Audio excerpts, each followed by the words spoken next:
Dạ, vâng, chắc là các anh chị chúng ta đã sau vài phút giải lao thì chúng ta đã quay lại đông đủ đối với chương trình của các anh chị ha. Thì em Ngọc xin phép được bắt đầu. Thì một lần nữa xin được kính chào toàn thể các quý anh chị nhà đầu tư. Chào mừng quý anh chị quay trở lại với chương trình Ngày hội định cư quốc tế 2021 do Khai Phú tổ chức với chủ đề nắm bắt cơ hội định cư tại các nước tiên tiến Mỹ, Úc và Canada. Em là Diễm Ngọc, hiện tại đang là cố vấn di trú tại công ty Khai Phú. Thì Ngọc tin rằng với mong muốn cho cả gia đình và đặc biệt là cho con cái được hưởng quyền lợi về học tập, y tế, được tự do đi lại và cơ hội việc làm tại các nước phát triển luôn là mong muốn thường trực của các bậc phụ huynh, đặc biệt là các anh chị đang tham gia trong buổi hội thảo ngày hôm nay. Chúng ta chỉ là đang tìm những cái cơ hội nào phù hợp và thuận lợi nhất cho gia đình mình. Thì hiện nay đặc biệt đối với chương trình Mỹ EB5, đây là thời điểm mang tính lịch sử, bởi lẽ lần đầu tiên EB5 giảm mức đầu tư từ 900.000 xuống 500.000 và cơ hội này có thể sẽ không kéo dài. Vì vậy ngay bây giờ thì Ngọc xin mời quý anh chị chúng ta sẽ tiếp tục dành thời gian để lắng nghe với phần chia sẻ thông tin rất quan trọng về chương trình đầu tư định cư Mỹ EB5 với sự tham gia của các diễn giả.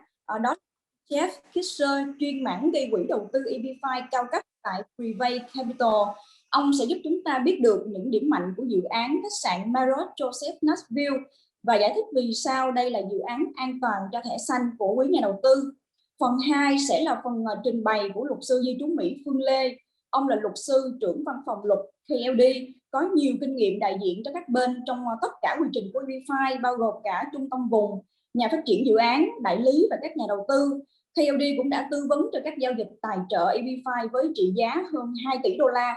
Và hôm nay ông sẽ giúp chúng ta một lần nữa hiểu rõ hơn về các điều kiện cũng như quy trình đầu tư EB5 và cập nhật thông tin rất là nóng hổi trong thời gian vừa rồi. Đó là việc EB5 giảm mức đầu tư xuống 500.000 thì thực hư cái luật này như thế nào thì chúng ta sẽ được ông Phương Lê giải đáp. Và kết thúc phần trình bày của luật sư Phương Lê thì Khai Phú sẽ dành thời gian để giải đáp những câu hỏi và những băn khoăn của quý anh chị. Thì do thời hạn của chương trình có hạn, thời lượng của chương trình có hạn, nên là nếu như mà chúng ta có câu hỏi thì hãy nhanh tay chat vào khung chat của Khai Phú để chúng tôi kịp thời ghi nhận. Vâng thưa quý anh chị, và chúng tôi thì thường xuyên tổ chức những buổi hội thảo như thế này để có thể cập nhật thông tin nhanh nhất đến với nhà đầu tư. Và ngày hôm nay là một ngày chủ nhật cũng rất là đẹp, là ngày 8 tháng 8 năm 2021. Và Khai Phú để tri ân và gửi lời cảm ơn chân thành đến với nhà đầu tư dành thời gian tham dự, thì Khai Phú cũng có một cái món quà tri ân nhỏ gọi là tấm lòng chia sẻ, kết nối với các anh chị trong mùa dịch, dành cho những anh chị nào mà có thời lượng tham gia chương trình trên 80%. Đó là một thùng rau củ quả tươi ngon đến từ Đà Lạt. Và hy vọng là các anh chị chúng ta sẽ dành thật là nhiều thời gian để chúng ta lắng nghe, vừa có thêm thông tin hữu ích để có định hướng tốt cho kế hoạch định cư của gia đình, mà vừa có được món quà tri ân. Và ngoài ra thì Khai Phú cũng có những cái fanpage trên Facebook, đó là Khai Phú Investment and Migration.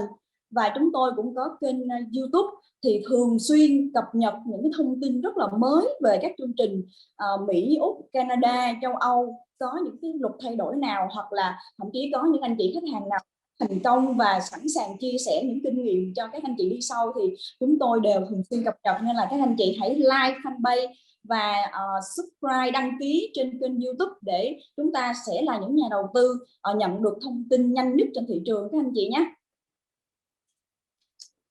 Vâng, xin cảm ơn các anh chị rất là nhiều. Và ngay bây giờ không để mất thêm thời gian thì Ngọc xin mời các anh chị chúng ta cùng hướng về màn hình để đến với phần trình bày của ông Jeff Kisser, đại diện dự án khách sạn Marriott Joseph Nashville. Xin trân trọng kính mời ông. Jeff, your turn please. Great. Hello everyone, my name is Jeff Kaiser. I work for Brevet Capital Management with a focus on BC Immigration Fund. Kính thưa quý vị, tên tôi là Jeff Kaiser và tôi hiện đang làm cho quỹ quản lý tài chính Prevail và cụ thể là quỹ đầu tư định cư BCIF. Ngày hôm nay tôi rất là hân hạnh được có mặt ở đây để hầu chuyện với lại tất cả các anh chị, các quý nhà đầu tư. And before I begin, I first wanted to thank Vin and the Khai Phú team for setting up today's webinar. Và trước khi tôi bắt đầu thì tôi cũng xin có đôi lời được cảm ơn anh Vinh cũng như là đội ngũ Khai Phú đã dày công tổ chức cho chúng ta một sự kiện như là ngày hôm nay. I've worked with the Khai Phú team for now 5+ years, both at Brevet and in previous roles. And I can say confidently that given that choosing your immigration agency is one of the most important aspects of immigration, you are making a very smart decision in choosing Khai Phú. Thực ra thì tôi cũng là đối tác của Khai Phú ở trong vòng suốt 5 năm qua rồi, ở cái nhiệm sở trước của tôi cũng như là cái nhiệm sở mới của tôi hiện nay là ở quỹ quản lý đầu tư Prevail. Thì tôi nhận thấy một điều như thế này, rằng là trong suốt hành trình đầu tư định cư của quý vị thì việc chọn một đơn vị tư vấn đầu tư là rất là quan trọng để theo cùng chúng ta suốt cái hành trình này. Nên là lựa chọn đi cùng với lại Khai Phú quả thật là một lựa chọn rất là sáng suốt. And of course, I would like to thank all of you as well for attending today. Và dĩ nhiên là tôi cũng không quên gửi lời cảm ơn đến tất cả các quý vị, các anh chị, các quý nhà đầu tư thân mến đã dành sáng ngày Chủ nhật rất là đẹp trong ngày hôm nay để đến cùng với chúng ta trong chương trình Ngày hội đầu tư quốc tế của Khai Phú.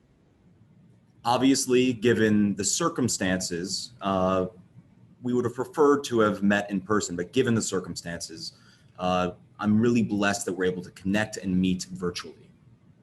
Và chúng tôi thì rất là mong muốn được gặp được gặp trực tiếp với lại quý vị để mình trao đổi các cái vấn đề mà quý vị quan tâm và giải thích cho quý vị những vấn đề mà những câu hỏi của chúng ta.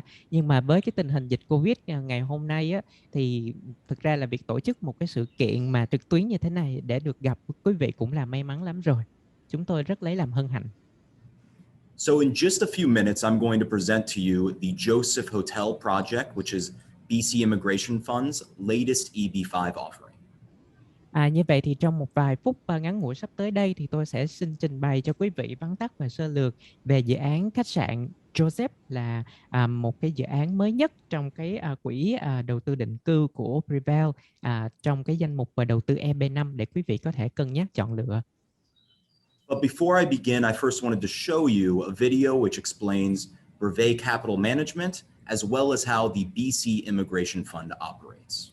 Nhưng mà trước khi mà tôi bắt đầu đi vào phần giới thiệu cụ thể về dự án thì tôi cũng có mang đến đây là một cái video ngắn gọn để chúng ta hiểu về quỹ quản lý tài chính Prevail cũng như là quỹ đầu tư định cư của Prevail chuyên cho các cái chương trình và các dự án EP5. Xin mời quý vị thưởng thức.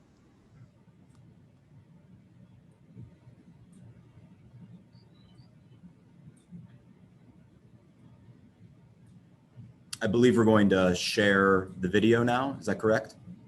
Dạ, bây giờ xin mời đội ngũ Khai Phú mình có thể chia sẻ cái video giới thiệu được không ạ? Jeff, you can share your PPT and your video that you prepared before. Okay.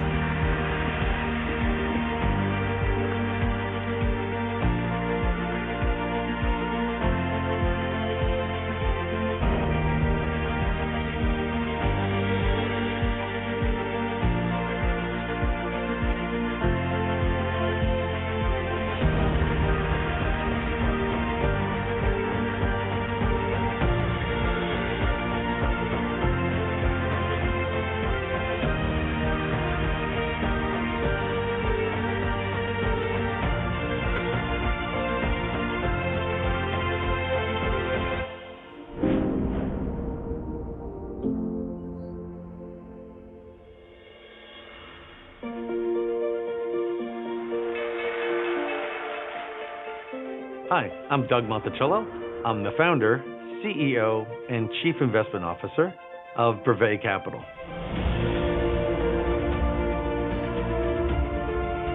We are a hedge fund manager based in Manhattan in the middle of New York City. We're also the investment manager for BCIF, the Brevet Capital Immigration Fund. I founded Brevet's predecessor in 1998 because I thought there was a need for a difference. I wanted to create a type of manager who would put integrity and transparency as the primary objectives of business and still be able to deliver good returns with honesty and reliability.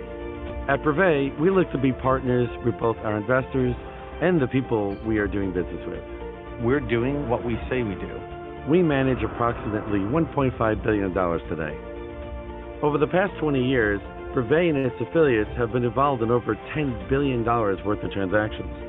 We are an SEC-registered investment advisor, which means that I'm the fiduciary of your money. I take care of your money, not just if it was mine, but if it was my children's money.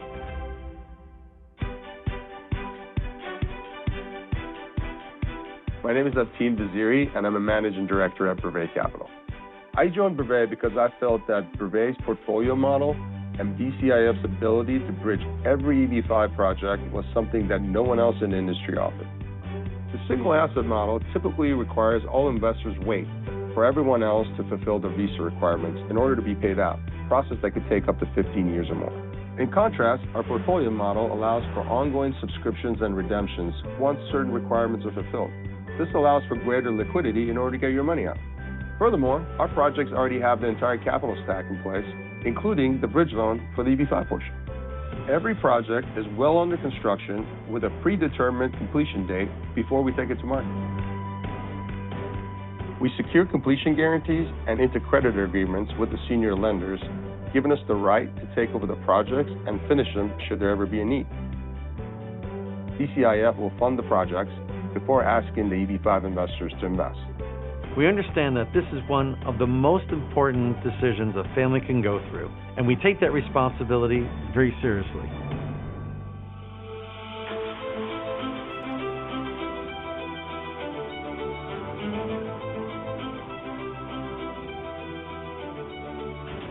Look, none of us have a crystal ball, but diversifying risk can protect against loss of capital.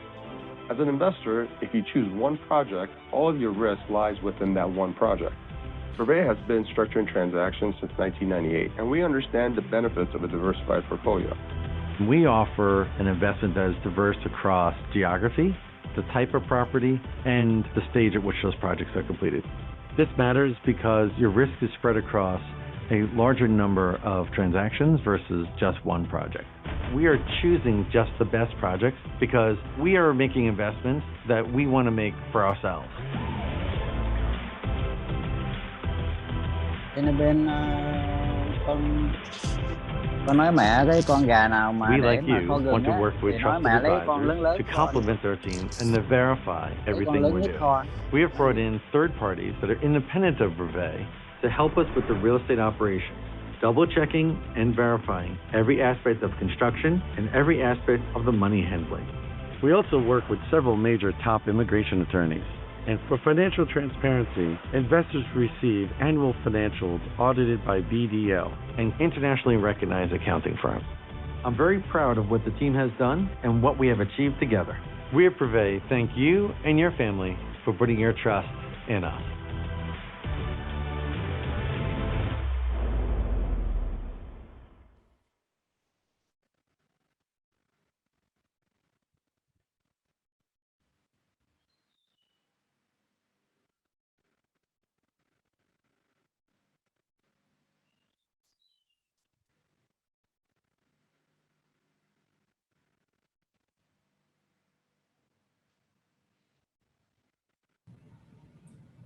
Is everyone able to see my screen right now? Không biết là mọi người có thể nhìn thấy màn hình chia sẻ của tôi không ạ? I think it's okay. Jeff, you can start. Thank you, Thad. So this is the Joseph Hotel based in Nashville, Tennessee. Như vậy thì quý vị đang nhìn thấy đây là khách sạn Joseph và nằm ở thành phố Nashville, là thủ phủ của bang Tennessee, Hoa Kỳ. Now, this picture that you see on the right side of your screen, this is a real picture of the hotel. This was taken back in August of 2020, right before the hotel opened. Như vậy thì cái bức hình mà chúng ta thấy ở đây và ở phía bên tay phải màn hình của quý vị không phải là hình phối cảnh đâu, mà là hình thực của khách sạn Joseph. Và đây là cái bức ảnh và trước khi đưa thành vào khoảng tháng 8 năm 2020 ạ. Now, this is important to emphasize for you as the immigrant investor, because one of the most important aspects of your immigration process is job creation.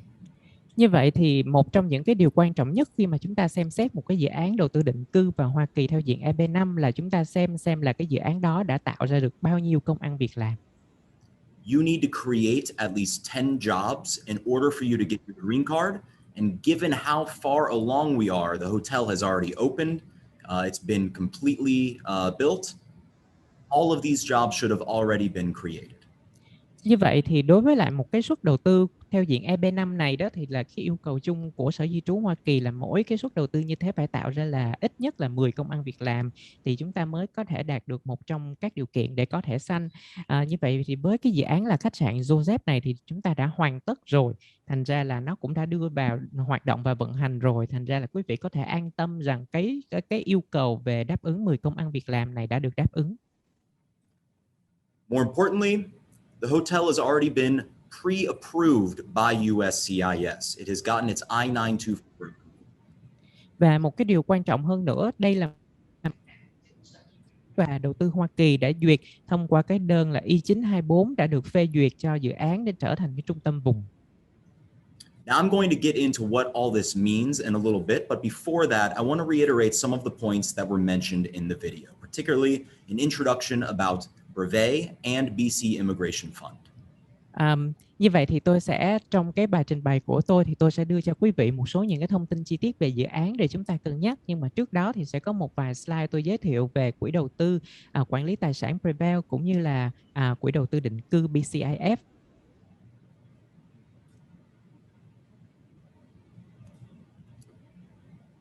Brevet Capital Management is an SEC registered investment advisor based out of New York. Như vậy thì nói về tập đoàn quản lý vốn Prevail thì là chúng tôi đã được sáng lập vào năm 1998 và chúng tôi với cái tư cách là cố vấn đầu tư đã được đăng ký với lại Sở Giao dịch Chứng khoán Hoa Kỳ SEC. We were founded in 1998 and as of today we have over $2 billion in assets under management. Và như tôi cũng đã nói với lại quý vị thì chúng tôi đã thành lập từ rất là lâu rồi, là vào khoảng năm 1998 và cho đến ngày nay thì tập đoàn quản lý tài sản Prevail đã thực hiện quản lý cái tổng khối lượng tài sản với giá trị là 2 tỷ đô la. This building you see on the right side of your screen is our former headquarters, the Helmsley Building, which is on Park Avenue in New York City. Và cái bức hình ở bên phải mà quý vị đang xem ở đây chính là cái trụ sở chính, mà đây là cái tòa nhà cũ của Prevail. Thì cái quỹ Prevail trước đây thì nó tọa lạc tại đây, nó nằm trên đại lộ Park là tòa nhà Helmsley Building ở New York. However, over the course of the pandemic and really due to our performance during the pandemic, we have been able to expand rather quickly and we had to move into a new office, which is where I'm in right now. Nhưng mà trong 2 năm vừa qua, tức là trong cái mùa dịch Covid và do cái hoạt động kinh doanh của chúng tôi thì ngày càng lớn lên và cần phải được mở rộng ra thêm các cái phòng ban vừa mới được di dời sang một địa điểm mới, tức là cái văn phòng mà chúng tôi đang ngồi ở đây chứ không phải là tòa nhà Helmsley như cũ nữa. This is our founder, CEO and Chief Investment Officer Doug Monticello. Và tôi xin giới thiệu với lại quý vị, đây là ông Doug Monticello, là giám đốc điều hành, giám đốc đầu tư và là nhà sáng lập của Prevail Capital Management. Doug founded Brevet's predecessor in 1998, and prior to that, he worked at other very well-known financial services firms, some of which you might have heard of, such as Lehman Brothers, Deutsche Bank, and Goldman Sachs. Thì vào năm 1998 thì chính ông Doug là nhà sáng lập của Prevail Capital Management và trước đó thì ông cũng đã có rất là nhiều năm kinh nghiệm làm trong lĩnh vực dịch vụ tư vấn và tài chính tín dụng rồi, và đặc biệt là làm cho những cái nhà ngân hàng lớn ở trên phố Wall. Quý vị cũng đã có nghe trong quá khứ rồi, thí dụ như là tập đoàn Lehman, Deutsche Bank hay là Goldman Sachs. Doug has over 30 years of experience in the type of credit lending that Brevet focuses on. Và cho đến nay thì ông Doug đã có hơn 30 năm kinh nghiệm để làm về dịch vụ tư vấn và các cái lĩnh vực dịch vụ tài chính tín dụng cho vay. Doug loves numbers. when he's not focusing on investments in his free time, he's focusing on other science and numbers-based things. He coaches robotics in his free time, and he's also part of the National Rocketry Association. Và thực ra thì ông Đất ở đây ngày xưa đi học thì ông học về các cái ngành về khoa học tự nhiên.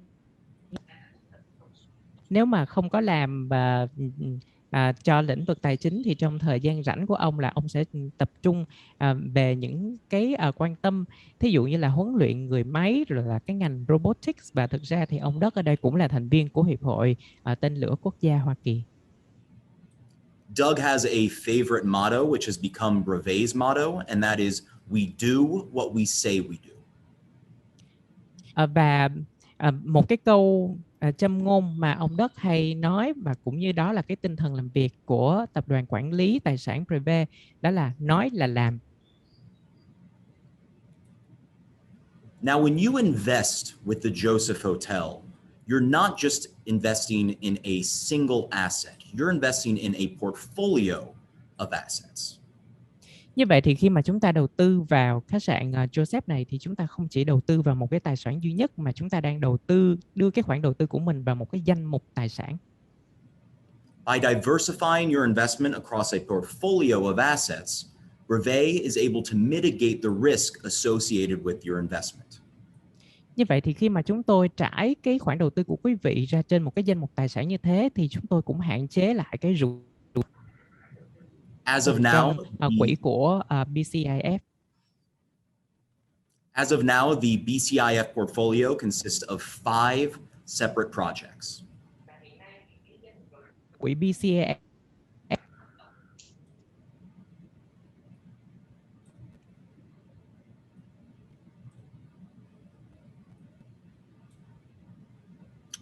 These projects are diversified not only by asset class, but also geography and project life cycle. Và chúng tôi thì chọn cái danh mục đầu tư của mình không chỉ dựa theo cái lớp cái giá trị của phân khúc tài sản đó, mà chúng tôi còn rải đều ra trong cái danh mục đầu tư của mình theo các cái khu vực địa lý khác nhau, cũng như là trong cái chu trình đầu tư khác nhau của một dự án. As of now, all 5 projects have been constructed and have already opened. Và cho đến ngày hôm nay thì tất cả là 5 cái dự án nằm trong cái danh mục đầu tư BCIF đã được xây dựng xong rồi và đang đưa vào cái giai đoạn hoạt động. For each of these EB5 projects, which we've applied for an I-924 approval, we have been approved. Và đối với từng cái dự án mà chúng tôi đưa vào trong cái dự án để gọi vốn EB5 là đã được phê duyệt hết cái đơn I-924 của Sở Di trú và Nhập tịch Hoa Kỳ. 2 of these projects have actually already paid us back, and one of them is expected to pay us back by the end of this month. Và 2 dự án thì đã có cái bước vào cái giai đoạn là hoàn vốn và đã hoàn tất cái quá trình hoàn vốn của mình rồi. Và một dự án thì chúng tôi sẽ dự định là sẽ hoàn vốn vào cuối tháng này. And all of these at one point qualified for EB5 investment. But before we decided to go and find EB5 investors, we made sure that every single project was fully financed. Và cũng nói thêm với lại quý vị luôn, tức là những cái dự án này trước khi mà chúng tôi xin chính phủ Hoa Kỳ để cho phép là gọi vốn EB5 thì chúng tôi cũng đã có những cái khoản cấp vốn rồi. Tức là nếu mà không có cái gọi vốn từ EB5 thì những dự án này đã hoàn tất về mặt tài chính. We were able to achieve this through bridge financing, which means that before we go and find EB5 investors, we put our own money at risk. Và cái điều này chúng tôi làm được là nhờ cái cơ chế tài chính bắt cầu rất là linh động của tập đoàn Brevet. Thì là trước khi mà chúng tôi có được cái quỹ từ EB5 thì chúng tôi đã huy động được những cái nguồn vốn ngắn hạn để mình hoàn tất được cái cơ cấu tài chính của dự án rồi thông qua cơ chế tài chính bắt cầu. And because of that, we have undergone a very thorough underwriting process to make sure that these loans are safe because we are co-investing with you, the EB5 investor. Như vậy thì với cái tư cách là một cái tập đoàn về đầu tư tài chính thì chúng tôi luôn luôn phải trải qua những cái quy trình thẩm định rất là ngặt nghèo đối với lại các cái dự án này trước khi mà quyết định cho vay hay là quyết định đầu tư. Thành ra là nếu mà chúng tôi được đồng hành với lại quý vị thì quý vị có thể yên tâm về cái khoản đầu tư của mình. Tại vì là những cái dự án này nó đã trải qua cái quá trình là thẩm định dự án hết sức là ngặt nghèo và nghiêm ngặt, của tập đoàn Prevail. And as of now, our underwriting has been a tremendous success. We've already had 2 projects pay back, and all of our loans have been paying their debt payments and have not been in default, even during the past year, which was the worst economic year in decades.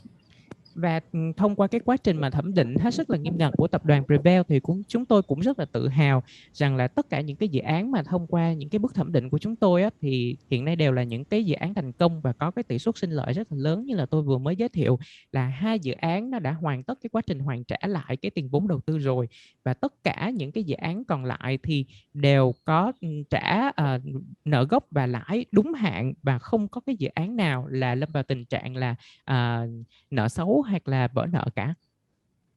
Now, while your economic performance is tied to the performance of the overall BCIF portfolio, your immigration process is going to be tied to one project, and that is the Joseph Hotel.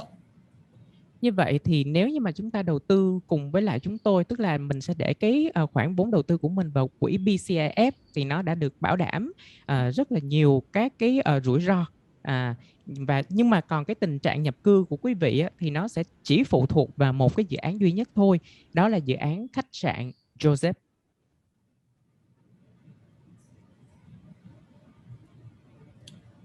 The Joseph Hotel is located in Nashville, Tennessee. Và dự án khách sạn Joseph của chúng ta thì được tọa lạc tại thủ phủ Nashville của bang Tennessee. Nashville is a state that is centrally located in the United States. Most of the country is within a 2-hour flight of Nashville. Như vậy thì chúng ta cũng có thể thấy là đây là bang Tennessee nè quý vị, và đây là thành phố Nashville là thủ phủ của bang Tennessee. Nó nằm ở gần phía trung của Hoa Kỳ, và với chỉ cần 2 giờ bay thôi thì là từ Nashville ta có thể bay đến những thành phố chính, là những cái trung tâm tài chính, kinh tế, văn hóa, chính trị lớn nhất của Hoa Kỳ. And Nashville has a population of roughly 2 million people and is the capital of the state of Tennessee. Và ở Nashville là thủ phủ của bang Tennessee thì chúng tôi có cái dân số là khoảng là 2 triệu người.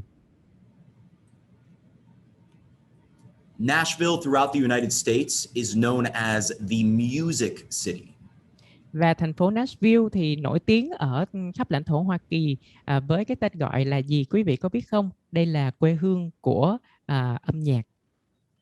This is because Nashville is home to a particular genre of music, particularly country music. Và tại vì nơi đây chính là quê hương, là nơi xuất phát của cái dòng nhạc rất là nổi tiếng và được rất là nhiều người ưa chuộng ở Hoa Kỳ, đó là dòng nhạc đồng quê. While country music might not be popular worldwide yet, it is very, very popular within the United States, particularly among the rural community in the United States. Và nếu mà nhạc đồng quê của Hoa Kỳ chúng ta nghe mình thấy là còn hơi xa lạ, tại vì mình ở Việt Nam mình không biết, nhưng mà thực ra cái dòng nhạc đồng quê này là một cái dòng nhạc mà được rất là nhiều người Hoa Kỳ ưa chuộng. Nashville is considered the mecca of country music, so fans from all over the United States will come into Nashville for tourism to go see a show or go to the Country Music Hall of Fame.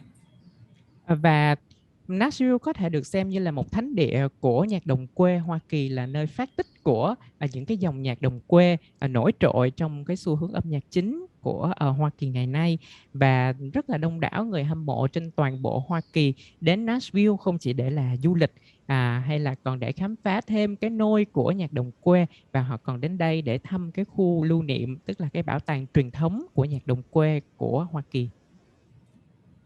Country music is where many of America's largest pop stars have gotten their start, many of which you have heard of, for example, Kelly Clarkson, Taylor Swift, Miley Cyrus. All of them started in country music before they went into pop music, and all of them have a home in Nashville. Và nếu như mà nhạc đồng quê nó còn xa lạ với lại quý vị, thì những ca sĩ nhạc pop bây giờ mà đã thành danh trên thị trường âm nhạc thế giới như là Kelly Clarkson hay là Taylor Swift hay là Miley Cyrus chắc chúng ta cũng không còn xa lạ. Thì trước đây họ cũng xuất thân là từ những cái ca sĩ nhạc đồng quê đi lên. The Nashville economy has also been performing very, very well as of late. Và ở Nashville thì là chúng tôi có một cái nền kinh tế rất là phát triển. The population growth, the GDP growth, and the per capita income growth have all outperformed the state of Tennessee and the United States as a whole on average. Và sự tăng trưởng dân số tự nhiên cũng như là tăng trưởng GDP và thu nhập trên đầu người của thành phố Nashville thì luôn luôn trên mức trung bình của bang Tennessee cũng như là trên mức trung bình của Hoa Kỳ. And this has actually only been sped up by the COVID-19 pandemic. In the year 2020, more people moved to the state of Tennessee than any other state in the United States. Và thực ra thì có một cái nghịch lý như thế này quý vị, trong cái năm mà mùa dịch phải nói là nặng nhất á, là ảnh hưởng đến toàn cầu là năm 2020. Thì thực ra kinh tế của thành phố Nashville còn tăng trưởng ấn tượng hơn những năm trước, do là có nhiều người họ đến Nashville để chọn nơi đây làm nơi sinh sống và làm việc, cho nên là cái tỷ lệ nhập cư nó còn cao hơn tất cả các cái bang khác của Hoa Kỳ. So the Joseph Hotel is part of the Marriott Luxury Collection. Và cái khách sạn Joseph mà chúng ta đang nói đến ở đây là một khách sạn thuộc chuỗi khách sạn hạng sang của tập đoàn Marriott. Marriott Luxury Brands, which is what the Joseph qualifies at, is in the highest tier of the Marriott brands. Và cái chuỗi khách sạn hạng sang của Marriott thì là cái phân khúc là cao cấp nhất đối cho cái ngành khách sạn và lưu trú của tập đoàn Marriott. I know that that Ho Chi Minh City has a couple of Marriott branded hotels, the Sheraton, Le Méridien, both of which are outstanding hotels. However, they are a tier lower than the Joseph Hotel. The Joseph Hotel is one tier higher in terms of luxury compared to those hotels. Và nếu như mà ở thành phố Hồ Chí Minh thì chúng ta đã quen nghe những cái khách sạn hạng sang coi như là bậc nhất của thành phố Hồ Chí Minh rồi, thí dụ như là khách sạn Sheraton hay là khách sạn Le Méridien, thì hai khách sạn này đều nằm trong cái chuỗi khách sạn của tập đoàn Marriott cả quý vị. Nhưng mà những khách sạn ở thành phố Hồ Chí Minh này nó còn thấp hơn một bậc so với lại cái chuỗi khách sạn gọi là hạng cực sang của Marriott, đó chính là khách sạn Joseph của chúng ta đây. The Joseph Hotel is 21 stories tall and altogether has 297 rooms. Và khách sạn Joseph mà nằm trong dự án của chúng ta thì là có tổng chiều cao là 21 tầng với lại tổng số phòng là 297 phòng. It is a TEA project, which means that it qualifies for the lower investment threshold for EB5. Và khách sạn Joseph thì nó nằm đủ điều kiện là cái vùng thu hút kêu gọi đầu tư. Nếu mà chúng ta đầu tư vào đây thì mình sẽ hưởng được cái suất đầu tư thấp hơn những cái vùng khác. Now, up until recently, the lowest investment threshold was $900,000. However, due to a policy reversal, it is now potentially $500,000. Và trước đây thì quý vị cũng nghe là chương trình EB5 này, cái suất đầu tư của nó đã được tăng lên là 900.000 cho mỗi suất đầu tư. Nhưng mà bây giờ sau khi một cái phán quyết của tòa án liên bang thì nó đã giảm xuống trở lại còn 500.000. This is great for our EB5 investors because now you can invest less to qualify for an EB5 green card, and it opens up more slots in the project. At $900,000, we were only able to accept 46 investors. Now we can accept 84 total investors. Như vậy thì đây là một cái tin vui cho cộng đồng nhà đầu tư EB5 của chúng ta, phải không quý vị? Khi mà cái suất đầu tư của chúng ta là ít đi, từ 900.000 nó xuống 500.000, thì cái cơ hội chúng ta vừa có cơ hội là đạt được cái thẻ xanh để vào Hoa Kỳ. Cái con đường của chúng ta rộng mở hơn một chút, và đồng thời những cái suất đầu tư cho cùng một dự án như thế nó cũng tăng lên. Nếu như mà với cái suất đầu tư là 900.000 thì đối với lại dự án này thì chúng tôi chỉ cần kêu gọi là 46 suất mà thôi. Nhưng mà bây giờ nếu mà suất đầu tư nó giảm xuống còn 500.000 thì chúng tôi có đủ suất để nới cái room ra là cho 84 nhà đầu tư. As I mentioned before, it is I-924 approved as of now. Như tôi cũng đã nói trước thì cái dự án khách sạn Joseph của chúng ta là một dự án đã được Sở Di trú và Nhập tịch Hoa Kỳ phê duyệt đơn I-924. Here you can see the approval that we received from USCIS in April of this year. Và đây là cái đơn phê duyệt của quyết định phê duyệt của Sở Di trú và Nhập tịch Hoa Kỳ là đơn I-924 vào tháng 8 năm vào tháng 8 năm trước ạ. And what this essentially means to you as the investor is that the project is pre-approved and USCIS can focus solely on your source of funds and your application when considering whether to approve or deny your I-526 petition. Như vậy thì điều này nó có nghĩa là gì? Đối với lại tư cách của nhà đầu tư thì chúng ta sẽ không cần quan tâm đến khía cạnh dự án nữa, tại vì cái dự án này đã đạt được cái sự phê chuẩn của Sở Di trú và Nhập tịch Hoa Kỳ rồi, và tất cả những cái điều kiện kèm theo của một dự án EB5 là đã đạt được rồi. Thế bây giờ thì đối với lại hồ sơ của chúng ta thì chúng ta chỉ quan tâm đến việc là phải chứng minh được cái nguồn tài chính của mình, cũng như là hoàn tất những cái hồ sơ của mình theo yêu cầu của Sở Di trú Nhập tịch Hoa Kỳ cho cái đơn I-526 của mình mà thôi. Here you can see the Joseph Hotel before construction and its construction progress up until its opening. Như vậy thì ở đây chúng tôi có một vài bức hình để cho thấy là cái quá trình xây dựng từ tháng 6 năm 2018 đến tháng 5 năm 2020 của dự án khách sạn Joseph này như thế nào. Ta thấy là cái tiến triển trong thi công rất là nhanh quý vị. Now again, to reiterate, because you can see the construction process, you can assume that all of the jobs that need to be created have already been created, even for those EB5 investors who have yet to invest. Và như vậy thì tôi phải nói lại với lại quý vị một lần nữa, như chúng ta thấy là cái quá trình xây dựng nó đã diễn ra rồi và tòa nhà cũng đi vào hoàn công và đi vào hoạt động rồi. Thành ra là tất cả các cái công việc mà chúng ta phải cần tạo ra cho một suất đầu tư nó đã được hình thành xong rồi. Và chúng tôi còn bảo đảm luôn cái số lượng công việc cho những nhà đầu tư EB5 mà chưa có đầu tư vào dự án này, thì cái yêu cầu về số lượng công việc cho mỗi suất đầu tư đã được hoàn tất rồi. And here are some pictures of what the Joseph Hotel looks like today.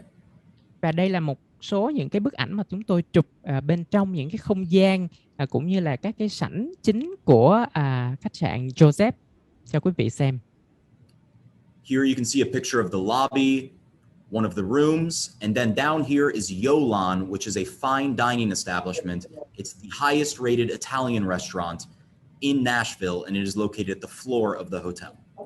Và ở đây thì chúng ta có thể thấy cái phối cảnh của sảnh chờ của khách sạn Joseph này ở bên tay trái, còn ở bên tay phải là bức ảnh một cái căn phòng điển hình dạng standard của khách sạn Joseph. Bên dưới là cái sảnh cái sảnh của nhà hàng Ý, nhà hàng Yolan là một trong những nhà hàng Ý có thể nói là hàng đầu ở khu vực Nashville. As you can see, the Joseph Hotel has a very slick design. In fact, in December 2020, it was the feature hotel in Interior Design Magazine, an excellent interior design magazine in the United States. Và khách sạn Joseph là một trong những cái khách sạn mà có thiết kế phải nói là rất là đẹp và sang trọng, trang nhã ở toàn bộ ở trên lãnh thổ của Hoa Kỳ. Cho nên là vào tháng 12 năm 2020 thì khách sạn cũng đã được tạp chí Nội thất Hoa Kỳ vinh danh những cái thiết kế xuất sắc của mình. Here's the elevator lobby, and then at the top here is the denim food deck located on the 21st floor. Và ở đây thì chúng ta thấy là cái khu vực sảnh chờ lên thang máy của khách sạn Joseph ở phía bên tay trái, còn phía bên tay phải là khu vực hồ bơi dành cho khách lưu trú. Now, altogether, the Joseph Hotel cost $167 million to construct. Như vậy thì trong cái slide này chúng tôi sẽ nói về cái cơ cấu góp vốn của dự án khách sạn Joseph như thế nào. Tổng chi phí của dự án là khoảng 167,2 triệu đô la Mỹ. And as I mentioned before, all of this financing was in place before we went and got EB5 investment.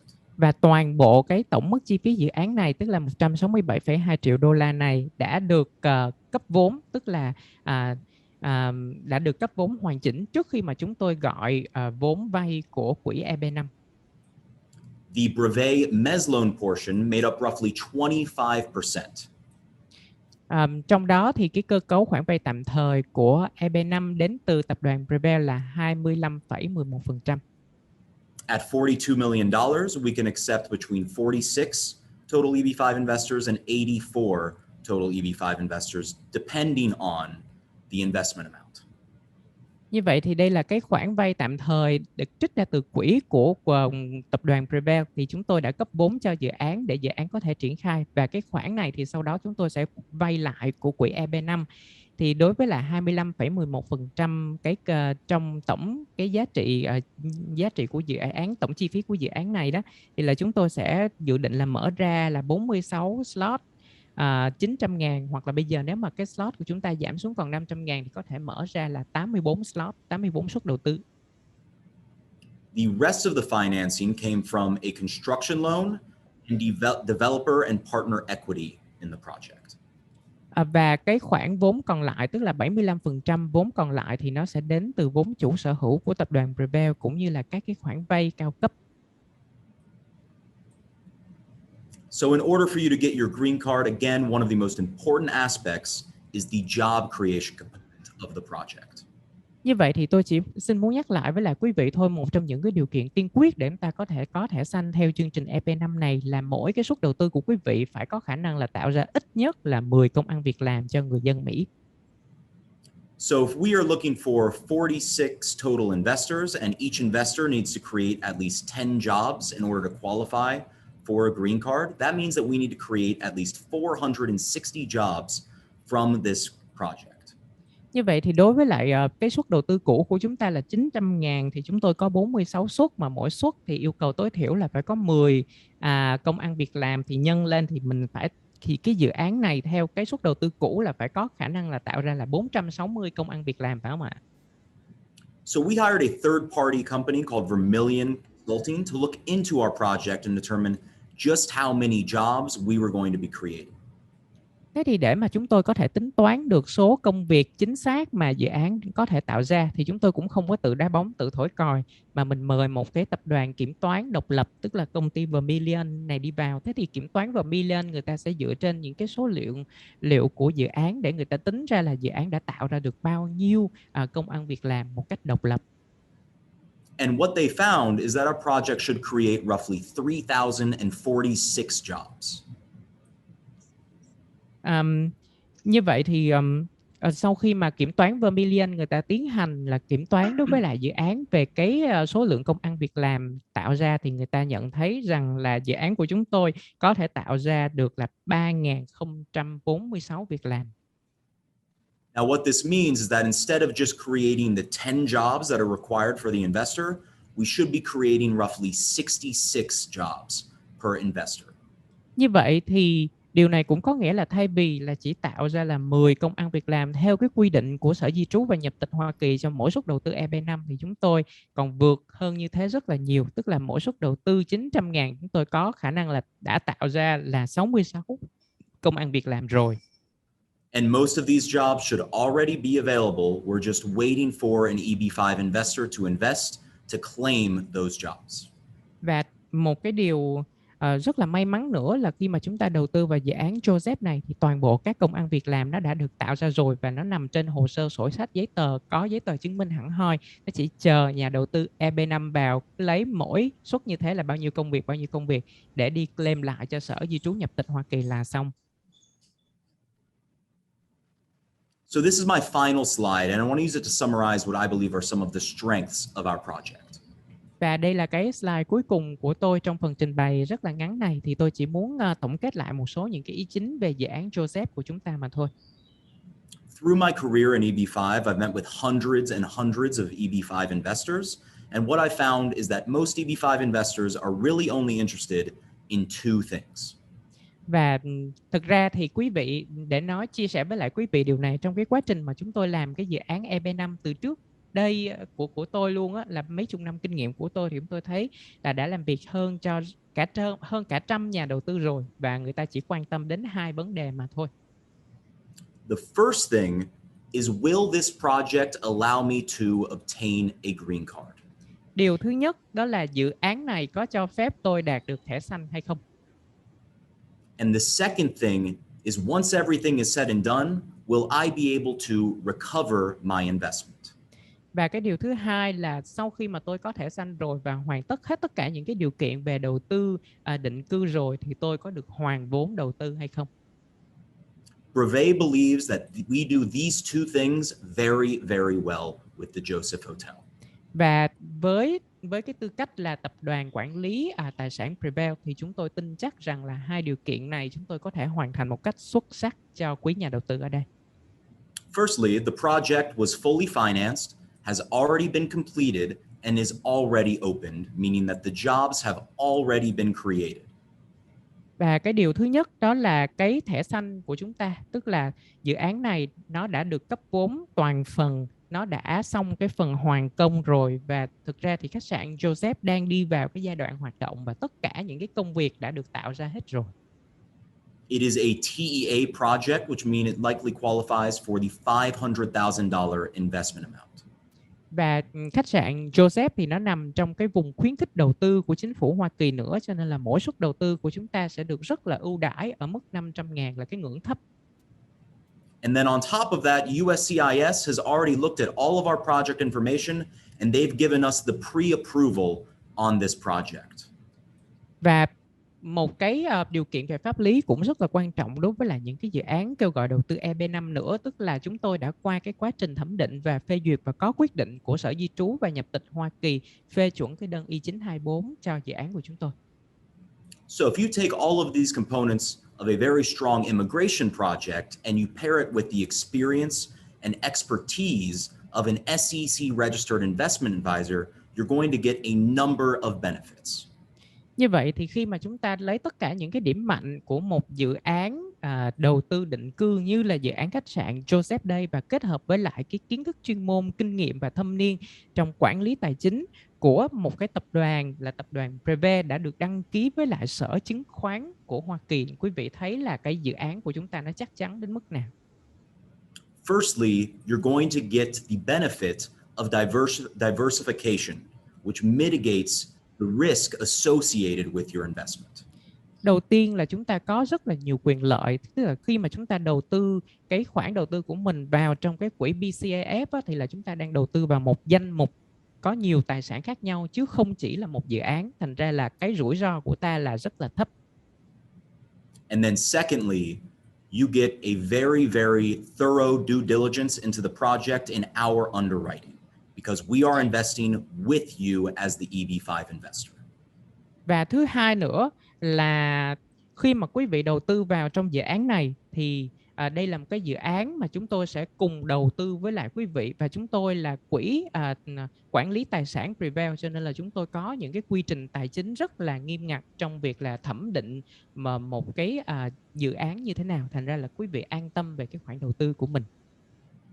So thank you all for your attention. I don't want to go on too long. I want to be able to get into Q&A. And also thank you, Fat, for the excellent translation. I could not have done that without you. Và xin cảm ơn quý vị đã chú ý theo dõi phần trình bày của tôi vừa qua. Thì tôi cũng không muốn là dài dòng nhiều để chúng ta có thêm nhiều thời gian để cho phần hỏi đáp. Xin cảm ơn quý vị và hẹn gặp lại quý vị trong phần hỏi đáp. Dạ vâng, xin được cảm ơn phần trình bày của ông Jeff với những thông tin hữu ích về dự án khách sạn Marriott Joseph Nashville.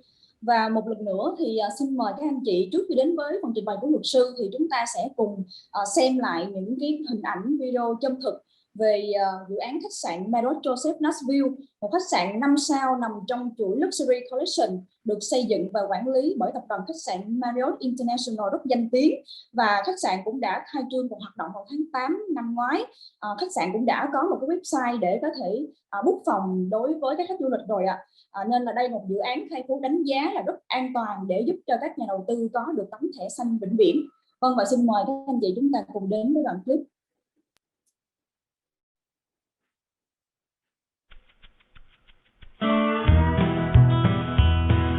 Từ những nét quyến rũ cổ điển đến phong cách miền Nam đặc trưng và mới lạ, từ cái nôi văn hóa sang trọng đến những món ăn đường phố và quán bar giá rẻ, Nashville tập hợp những điều tuyệt vời nhất mà rất ít các thành phố có được. Nashville tọa lạc ở trung tâm Tennessee, cách Los Angeles 4 tiếng bay và 2 tiếng bay từ New York. Thành phố này từng sản sinh và xuất bản những bản nhạc hay nhất từng được phát trên đài phát thanh Mỹ. Từ John Denver đến Johnny Cash, từ những ngày đầu của đĩa than, Nashville đã khơi nguồn cho dòng chảy âm nhạc đồng quê bất tận cho đến tận hôm nay.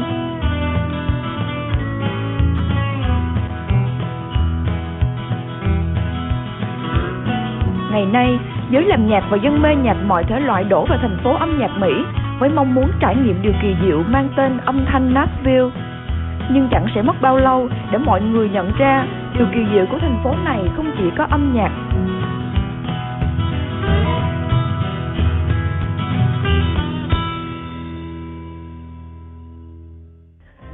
Khách sạn Marriott Joseph Nashville là một dự án khách sạn 5 sao nằm trong chuỗi Luxury Collection, được hợp tác xây dựng và quản lý bởi tập đoàn khách sạn Marriott International danh tiếng. Đây là khách sạn sang trọng bậc nhất trong thành phố Nashville với nhiều tiện ích như khu vực sảnh tiếp khách sang trọng, hồ bơi ngoài trời, nhà hàng món Ý, trung tâm thể dục và spa cao cấp.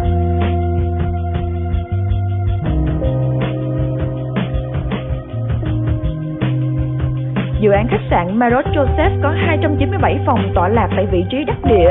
Nashville là thủ phủ và là thành phố đông dân nhất của bang Tennessee và cũng là thành phố đông dân thứ 23 của Hoa Kỳ.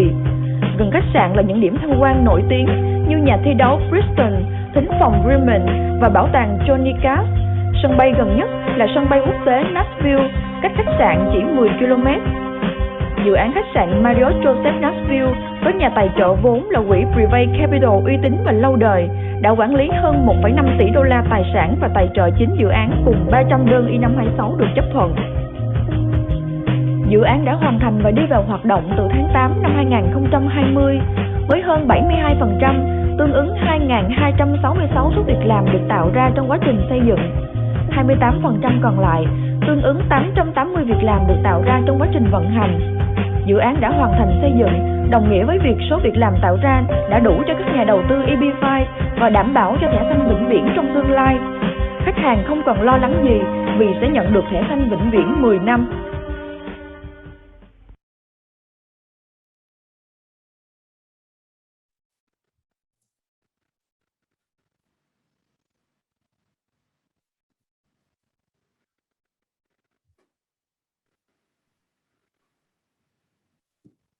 Dạ vâng, thưa quý anh chị, cảm ơn thời gian vừa rồi theo dõi video của quý anh chị.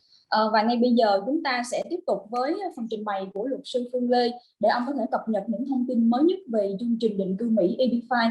Xin trân trọng kính mời ông. Phương Lê, your time please. Thank you, thank you.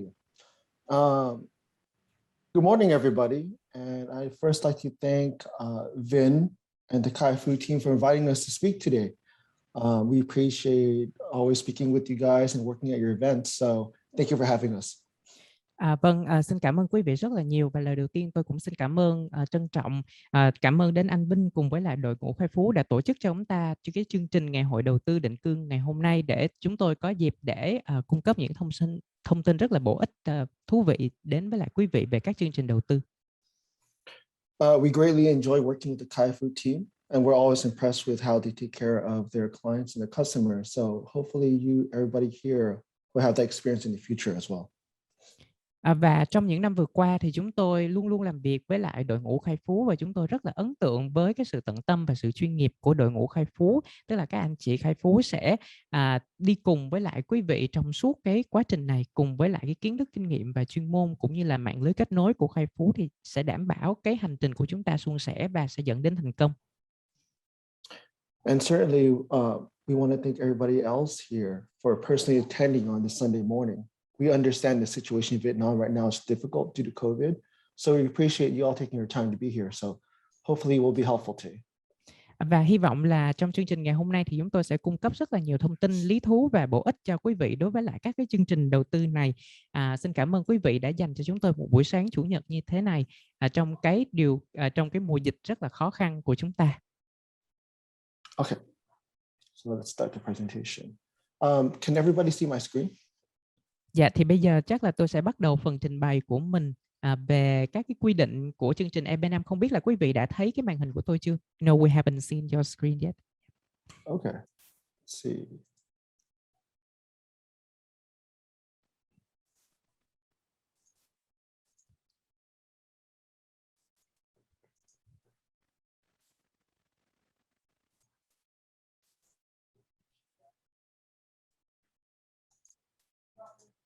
I have it up, but I'm not sure if it's sharing to Zoom or not. That's why.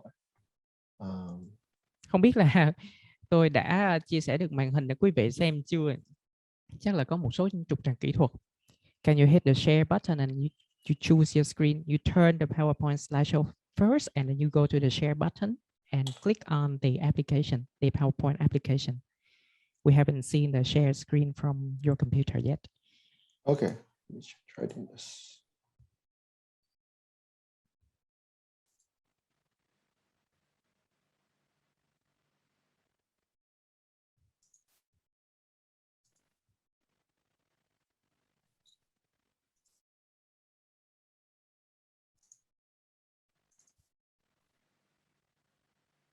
Okay. Yes, How this about is now? uploading. Okay, Yes, perfect. yes. Yeah, we can see it now. Okay. So let's see. Okay, so let's start. Okay, so this is our presentation for today. It's about the latest and most important developments for the EB5 program for our investors and clients for Vietnam. Như vậy thì trong phần trình bày này chúng tôi xin gửi đến quý vị một số các cái thông tin về những thay đổi quan trọng cho chương trình đầu tư EP5 dành cho các nhà đầu tư tại Việt Nam. Okay, so first we'll talk a little bit about our firm and our background and everything else. Then a brief overview about the EP5 program. Then we'll give you some of the latest developments about EB5, and we'll finish with some closing thoughts. Và như vậy thì đây là cái chương trình của bài trình bày này. Thì đầu tiên chúng tôi sẽ có một số những cái thông tin nền về hãng luật KLD cũng như là hồ sơ năng lực của chúng tôi và những chương trình chúng tôi đã hỗ trợ cho khách hàng trong những năm vừa qua. Sau đó thì chúng tôi sẽ có một số những cái nhận định tổng quan về chương trình EP5, là những cái thông tin hết sức là cơ sở mà quý vị cần phải nắm. Sau đó chúng tôi sẽ tiếp tục cập nhật cho quý vị những cái thay đổi quan trọng trong chương trình EP5 đang diễn ra trong thời gian gần đây. Và cuối cùng thì tôi sẽ tóm lại bài trình bày bằng một số những cái nét chính của chương trình này cho quý vị nắm vững. Excuse me, Phương, can you zoom in your PPT? Zoom in.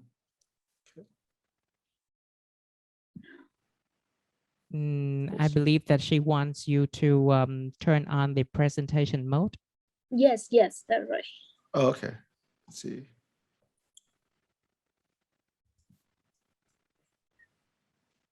Sorry about that. No.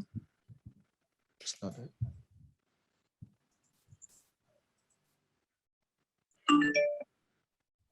You go to view and presenting mode. Okay. View.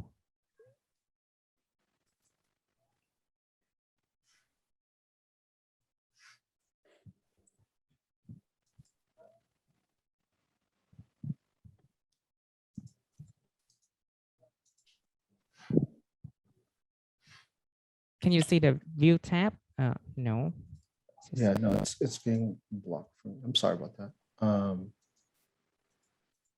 View is next to yes. Okay, now okay, we got it. Yes. Okay, sorry about the technical difficulties. Okay, okay, let's start this. Okay, so a little bit about our firm. Our firm specializes in business investment immigration, and we are based out of Los Angeles, California. Và thưa quý vị, đây là cái hồ sơ năng lực của KLD của chúng tôi. Thì KLD là một hãng luật chuyên về tư vấn đầu tư định cư, và chúng tôi có tổng trụ sở là tại Los Angeles, California. We are attorneys, writers, lecturers, speakers, and attorneys in our firm have over 30 years experience in business investment immigration, including for EB5. Và trong hãng luật của chúng tôi thì chúng tôi có các cái luật sư hàng đầu chuyên về mảng đầu tư định cư để hỗ trợ cho quý vị. Và tất cả những cái luật sư nào mà tham gia cùng với lại hãng luật của chúng tôi thì đều có hơn 30 năm kinh nghiệm và các thành tích nổi bật trong lĩnh vực là tư vấn di trú EP5. Và ngoài ra thì chúng tôi còn có một mạng lưới với những diễn giả và các cái giảng viên đại học luật là hàng đầu ở lãnh thổ Hoa Kỳ.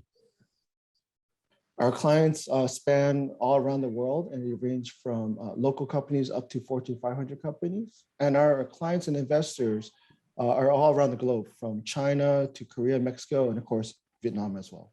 Và chúng tôi có một mạng lưới khách hàng có thể nói là trải rộng khắp toàn cầu, và KLD cũng đã tư vấn thành công cho những công ty đa quốc gia trong bảng xếp hạng Fortune 500 trong những cái lĩnh vực và các ngành công nghiệp đa dạng khác nhau ở các quốc gia như là Trung Quốc, Hàn Quốc, Mexico và Việt Nam. Okay.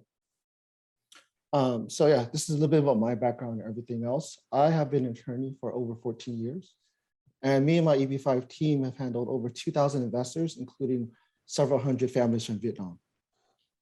Và đây là cái hồ sơ kinh nghiệm thực tiễn của tôi là một đối tác trong hãng luật KLD. Thì đối với tôi thì tôi đã có hơn 14 năm kinh nghiệm thực tiễn làm về lĩnh vực đầu tư di trú rồi, và chúng tôi cũng đã thụ lý và xử lý và hỗ trợ cho hơn 2.000 các cái nhà đầu tư khác nhau trên toàn thế giới, trong đó có hơn hàng trăm nhà đầu tư là đến từ Việt Nam đó quý vị. We work with projects all over the US, from local developments, shopping centers, apartment buildings, and hotels, such as the impressive one that Jeff just discussed. Và đối với lại các cái dự án của Hoa Kỳ thì chúng tôi nắm trong tay là một cái danh mục rất là rộng, gồm các cái dự án thuộc nhiều các cái mảng tài sản khác nhau, trong đó ở nhiều địa phương khác nhau của Hoa Kỳ. Thí dụ như là đầu tư về căn hộ, đầu tư về khu dân cư, rồi là những cái công trình khách sạn lớn và sang trọng. Và phải nói là cái công trình vừa rồi mà anh Jeff Kaiser vừa mới giới thiệu cho chúng ta cũng là một trong những cái dự án mà chúng tôi nắm cái hồ sơ rất là rõ. Like I said, we commonly travel and speak in all media platforms, writing, TV, and everything else. And we do commonly go back to Vietnam. So hopefully after the pandemic dies down, we'll get to meet some of you as well. Và còn ở Hoa Kỳ thì là công ty luật của chúng tôi là một trong những cái hãng luật rất là năng nổ trong việc tư vấn định cư, đầu tư cho mọi người. Thì chúng tôi cũng đã di chuyển khắp lãnh thổ Hoa Kỳ để có những buổi diễn thuyết, rồi là có những cái chương trình TV show để giới thiệu về hãng luật và những cái dịch vụ mà chúng tôi cung cấp. Thì thực ra thì trước dịch thì chúng tôi cũng hay đến Việt Nam để tổ chức những cái chương trình ngày hội đầu tư định cư như thế này, và hy vọng rằng là khi mà dịch được kiểm soát tốt hơn thì chúng tôi lại có dịp để được hội ngộ với lại quý vị ở Việt Nam. Thank you. And we handle all forms of business, investment, immigration with an emphasis on EB5, of course. So without any further delay, let's move on to that part of the presentation today. Thế thì chúng tôi có rất là nhiều các cái mảng tư vấn luật đầu tư định cư khác nhau, như quý vị có thể thấy trên slide này. Nhưng mà một trong những cái trọng tâm và một trong thế mạnh của hãng KLD của chúng tôi đó là tư vấn về EB5, cho nên là chúng tôi sẽ giới thiệu với lại quý vị trong những slide sau đây. Okay, so first things first. Let's start briefly about the EB5 program. Như vậy thì trong một vài slide ngắn ngủi này, chúng tôi sẽ giới thiệu cho quý vị rất là ngắn gọn và cơ bản về chương trình EB5. So I think a lot in Vietnam right now, most people understand what the EB5 program is. So EB5, of course, is one of the simplest and most straightforward ways for any family in Vietnam to get a permanent visa, green card in the US. Như vậy thì đối với lại nhiều phần đông trong các quý anh chị nhà đầu tư ở đây thì chúng ta cũng đã rành cái chương trình EB5 rồi, thì tôi cũng không có đi nói sâu chi tiết vào làm gì những cái điều mà chúng ta đã biết. Thì để tóm lại thì EB5 là một cái chương trình đầu tư định cư cơ bản, dễ dàng và rõ ràng để cho mà nhà đầu tư có thể có được cái thẻ xanh thường trú nhân ở Hoa Kỳ. The way the US immigration system is set up, normally it's very difficult to get a green card. You have to have a special degree or skill, like a Google engineer. You have to you have to marry a family. You have family-based immigration where you have to marry US citizenship. EB5 is different because of the simplicity. You only need to invest $500,000 and create 10 jobs. Và đối với lại những cái chương trình đầu tư để di trú khác, hoặc là những cái chương trình di trú khác đến Hoa Kỳ mà chúng ta muốn có thẻ thường trú nhân là thẻ xanh đó, thì rất là khó nha quý vị, để chúng ta có thể có được một cái thẻ xanh như thế ở Hoa Kỳ. Hoặc là mình phải là một cái người trí thức mà có những cái đóng góp xuất sắc cho nhân loại qua những cái bằng cấp và học vị của mình. Thí dụ như là mình là kỹ sư Google chẳng hạn, thì mình sẽ có được cái thẻ xanh. Hoặc là mình có thể kết hôn với một công dân Hoa Kỳ, rồi hoặc là mình có đầu tư mở hãng xưởng doanh nghiệp ở bên Hoa Kỳ, thì mình sẽ có những cái diện đầu tư khác. Nhưng mà những con đường đó nó rất là chông gai. Trong khi là đối với lại cái diện đầu tư EB5 này thì cái điều kiện của nó khá là đơn giản. Mỗi suất đầu tư như thế chỉ là 500.000, và cái điều kiện thứ hai là chúng ta tạo ra 10 công ăn việc làm cho người dân Hoa Kỳ. Although you can theoretically invest in your own business and run it yourself, most of our investors, I would say well over 90%, invest into another professionally run project, such as the one that Jeff just introduced, because it's simply much more easier and more straightforward. Thì thực ra nếu mà chúng ta đầu tư vào những cái khu vực đầu tư mục tiêu của Hoa Kỳ là khu vực TA đó, thì mình sẽ được hưởng cái mức tối thiểu là 500.000. Nếu mà mình đầu tư trực tiếp cũng được. để có thể tạo ra 10 công ăn việc làm. Nhưng mà tôi thấy là phần đông các nhà đầu tư, tức là 90% các nhà đầu tư thì người ta sẽ chọn là đầu tư thông qua một cái trung tâm vùng vào những cái dự án là đáng tin cậy, thì để có thể đạt được những cái điều kiện này dễ dàng hơn mà cái công chuẩn bị của mình nó cũng ít hơn. And the benefits are very straightforward and they're pretty substantial. It's one of the few categories that will allow you and your entire family, husband and wife, and all your unmarried kids under 21 to receive a green card.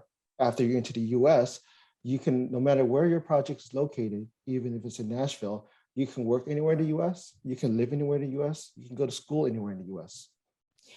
Và đối với lại những cái điều kiện đầu tư khá là đơn giản đối với lại chương trình EB5 thông qua các trung tâm vùng và những dự án tin cậy, thì nhà đầu tư sẽ có được cái thẻ xanh là thẻ thường trú nhân cho cả gia đình của mình, bao gồm là người phối ngẫu là chồng là vợ của mình và cho con của mình còn độc thân dưới 21 tuổi. Và một cái điều đặc biệt nữa quý vị, nếu mà chúng ta đầu tư theo cái lộ trình này thì mặc dù là cái dự án của chúng ta, ví dụ là khách sạn Joseph đi ở Nashville, nhưng mà mình có thể đến Hoa Kỳ tự do sinh sống, học tập và làm việc ở bất cứ nơi đâu trên lãnh thổ Hoa Kỳ đều được. Thank you. And EB5, of course, is typically a three-step process. The first step, which many of you would be undertaking, is filing your I-526 petition. You have to prove that where your source of funds or where your $500,000 came from and what project you've selected. Và tôi cũng xin đi qua là 3 cái bước rất là đơn giản để chúng ta có thể đầu tư theo lộ trình EB5 này. Đầu tiên là cái phần việc mà quý vị phải chuẩn bị, tức là chúng ta sẽ chuẩn bị hồ sơ để nộp kèm với lại cái đơn I-526. Trong cái hồ sơ này thì mình sẽ phải chứng minh cái nguồn tiền đầu tư của mình, tức là cái khoản 500.000 đó mình lấy từ đâu, có những cái nguồn tiền hợp pháp hay không. Và thứ hai là mình phải nộp kèm với lại cái hồ sơ dự án EB5 mà chúng ta định đầu tư vào đó. Once your I-526 is approved, typically if you're in Vietnam, you're going to go through the visa interview process. Once you get your visa, the moment you step foot into the US with your EB5 visa is when your 2-year green card begins. After that, before your 2-year period is over, you submit your I-29 petition and request your permanent green card. Và khi mà cái đơn I-526 của chúng ta đã được Sở Di trú và Nhập tịch Hoa Kỳ chấp nhận rồi, tại vì là thủ tục hồ sơ của mình không có một cái vấn đề hay là vướng mắc gì nữa, thì mình sẽ đến lãnh sự quán Hoa Kỳ tại thành phố Hồ Chí Minh để mình hoàn tất những cái thủ tục của lãnh sự và mình phỏng vấn ở lãnh sự đó quý vị, để mình có được cái visa theo diện EB5 mình vào Hoa Kỳ. Và khi mà chúng ta đặt chân đến Hoa Kỳ thì chúng ta đã có ngay cái thẻ thường trú nhân có điều kiện, tức là thẻ xanh có điều kiện.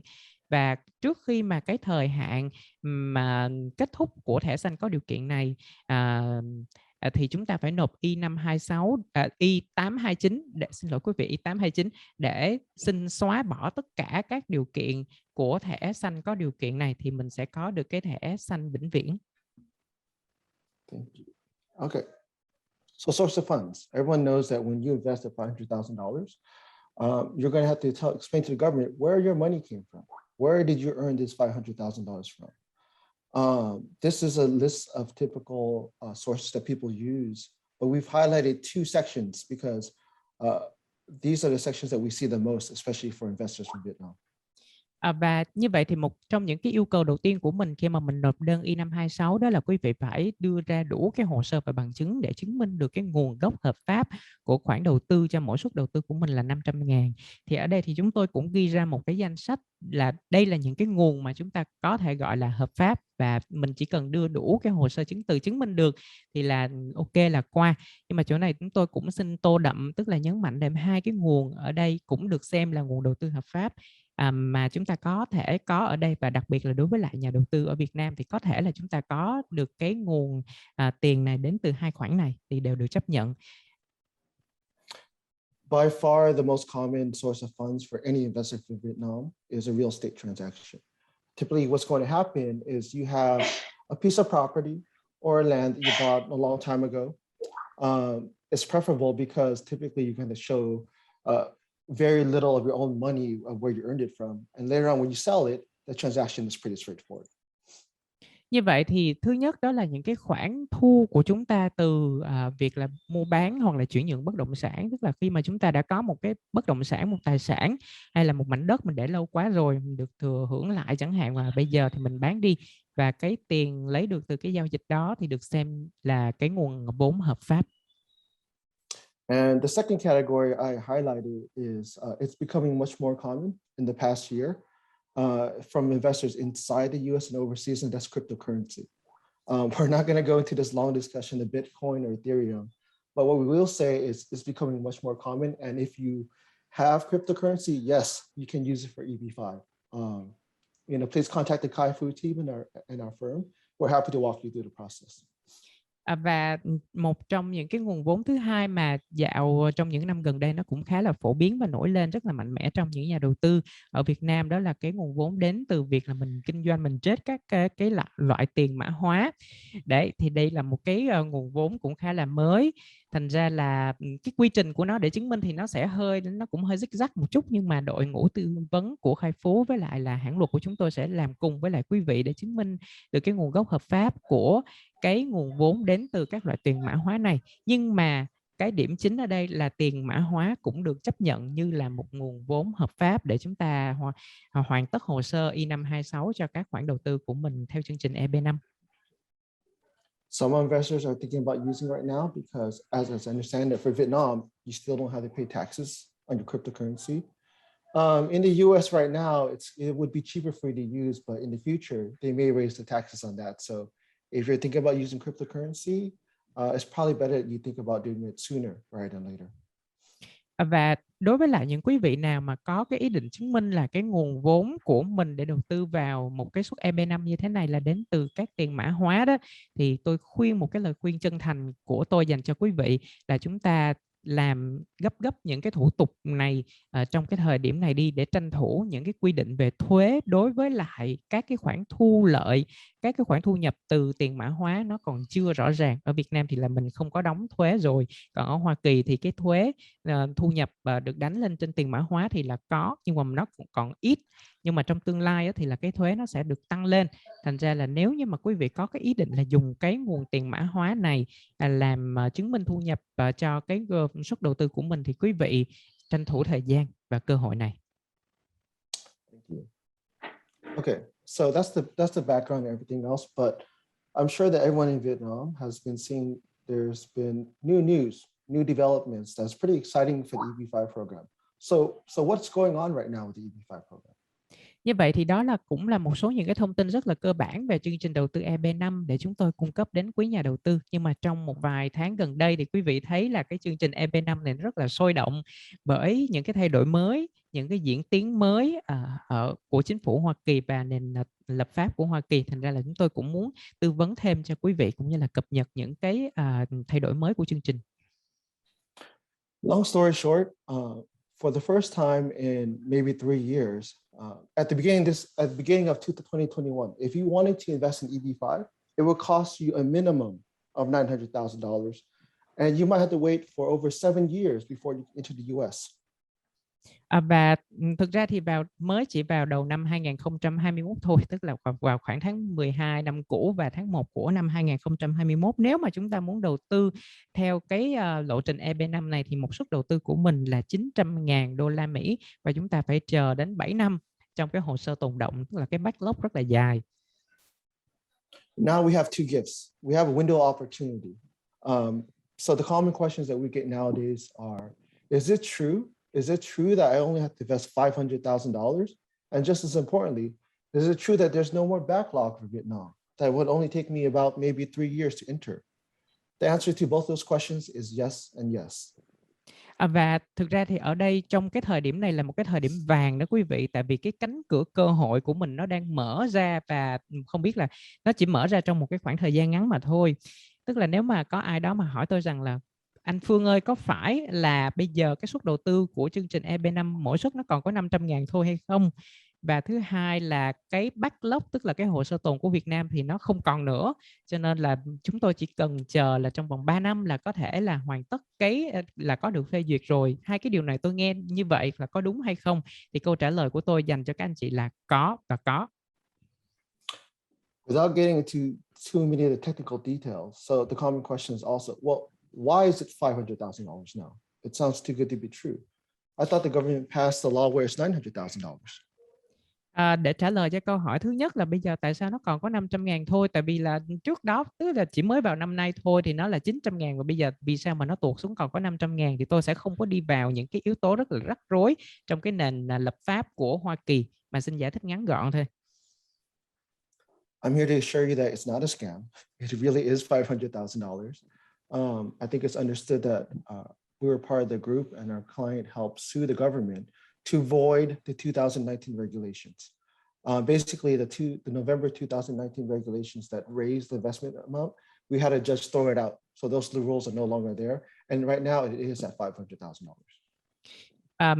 Cũng xin giải thích cho quý vị luôn, tức là từ năm 2019 thì là chính phủ cũng đã quyết định là nâng cái mức đầu tư của mỗi suất đầu tư là lên 900.000, nhưng mà sau đó thì những các cái bên liên quan cũng như là nhà đầu tư người ta cũng không có đồng ý với lại cái quy định này của chính phủ Hoa Kỳ, cho nên là người ta có một cái vụ kiện cũng rất là nổi tiếng để phản đối lại, để kháng nghị lại với lại cái quyết định này của chính phủ, và cái kháng nghị này thành công, cho nên là cái quy định này nó được tuyên bố là vô hiệu. Vì thế là mỗi suất đầu tư bây giờ từ 900.000 nó lại trở lại cái mức cũ là 500.000. And the reason why it got thrown out is pretty straightforward. So you've all signed a contract or agreement before. So part of any contract or agreement is whoever signs it must have the power to do so. The person that Trump appointed to head USCS, though, never had the power to do so because they didn't follow the proper rules and procedures. And as powerful as Trump is, everybody has to follow the rules and procedures. So they threw it out because the person who signed the law didn't have the power to do so.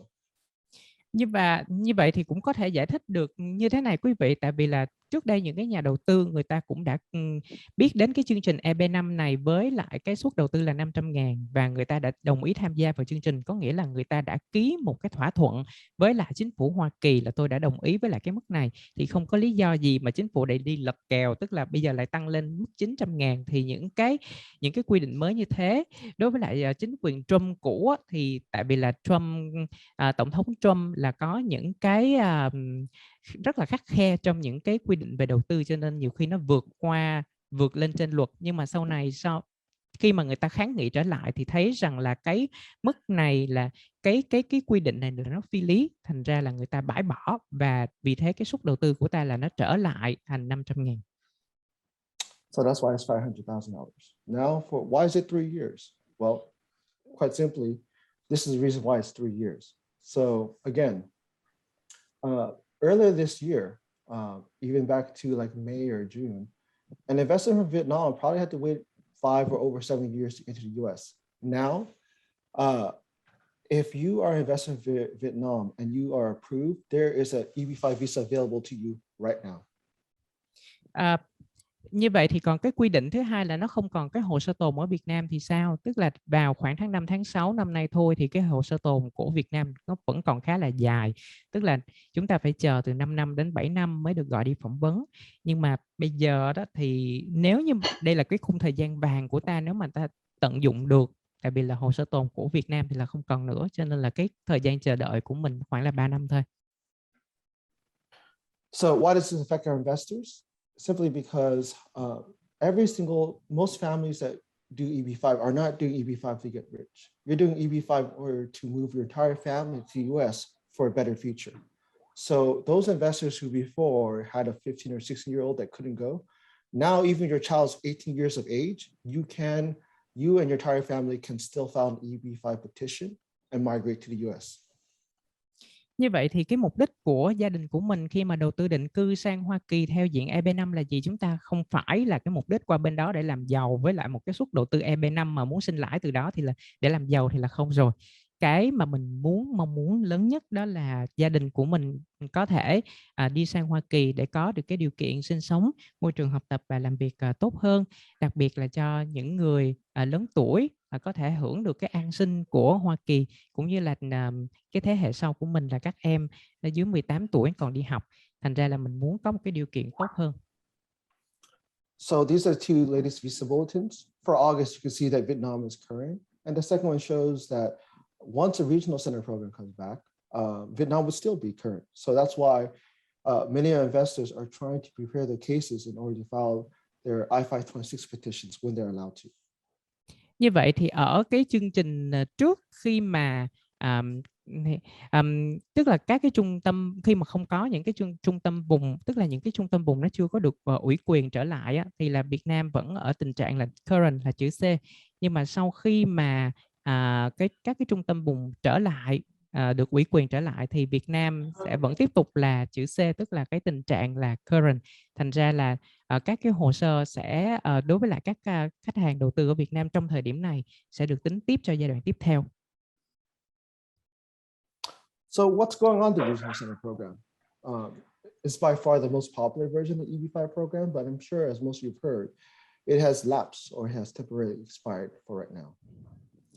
Và tôi cũng tin rằng là quý vị cũng đã nghe là cái chương trình ủy quyền cho các trung tâm vùng của lộ trình EB5 này thì nó đã được tạm dừng. So the number one question during every single one of these conversations is, Phương, I really want to invest in the Regional Center program. Is it going to come back? The short answer to that is yes. Như vậy thì đối với lại các anh chị đầu tư, người ta cũng rất là băn khoăn, không hiểu là người ta cũng hay hỏi tôi là anh Phương này, nếu mà các cái trung tâm vùng mà cái chương trình của nó cho lộ trình EB5 đã được tạm ngừng rồi thì bây giờ tôi đầu tư có được không, và sau này nó có được ủy quyền trở lại không? Thì câu trả lời ngắn gọn của tôi là có, các anh chị cứ an tâm. Is it going to happen tomorrow? Unlikely, but this is the timeline that I'm going to give you a set of timelines, and these timelines are important so you and your family can start making some decisions on how to plan, to prepare and to file your case. Nhưng mà trung tâm vùng có thể được mở lại ngay ngày mai không anh Phương? Thì cái điều này tôi không có trả lời chắc chắn cho quý vị được. Nhưng mà chúng ta chỉ có thể là mình chuẩn bị hồ sơ tốt nhất để khi mà chương trình này nó được ủy quyền trở lại thì những cái hồ sơ này nó sẽ được người ta xem xét đầu tiên. Thành ra là tôi mới khuyên quý vị là tranh thủ cái thời gian này để mình hoàn tất cái hồ sơ I-526. Based on what we hear from Congress and from Capitol Hill, the most likely scenario of when the EB-5 program would come back is sometime in early or mid-September.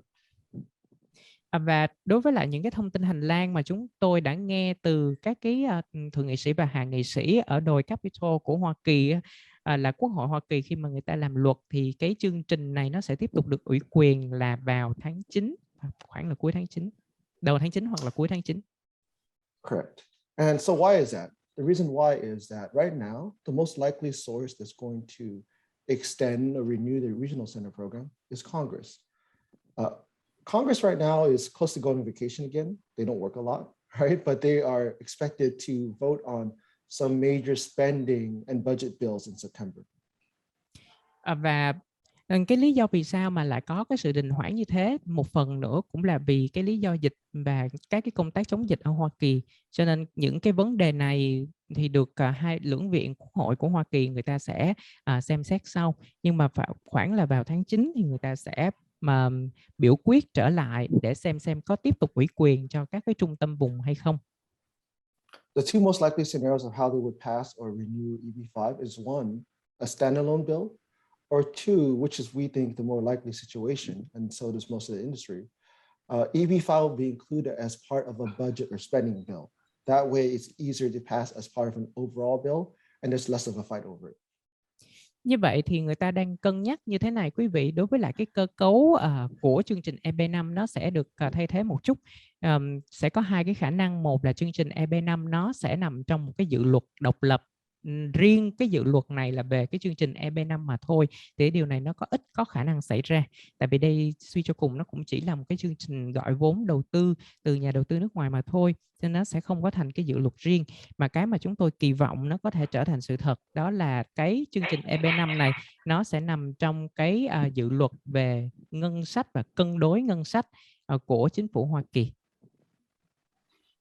So if we mentioned that, well, it looks like the program is likely going to come back in September. So what should we do now, right? Như vậy thì nếu mà chương trình của chúng ta sẽ được biểu quyết và sẽ được thông qua tất cả những cái dự luật nào, thì những cái dự luật về gia hạn và tiếp tục ủy quyền cho các cái trung tâm vùng để đảm nhận tiếp nhận các cái khoản đầu tư EB5 này sẽ được tiếp tục vào tháng 9. Thì bây giờ hành động của chúng ta sẽ là gì đây quý vị? So we mentioned the window of opportunity.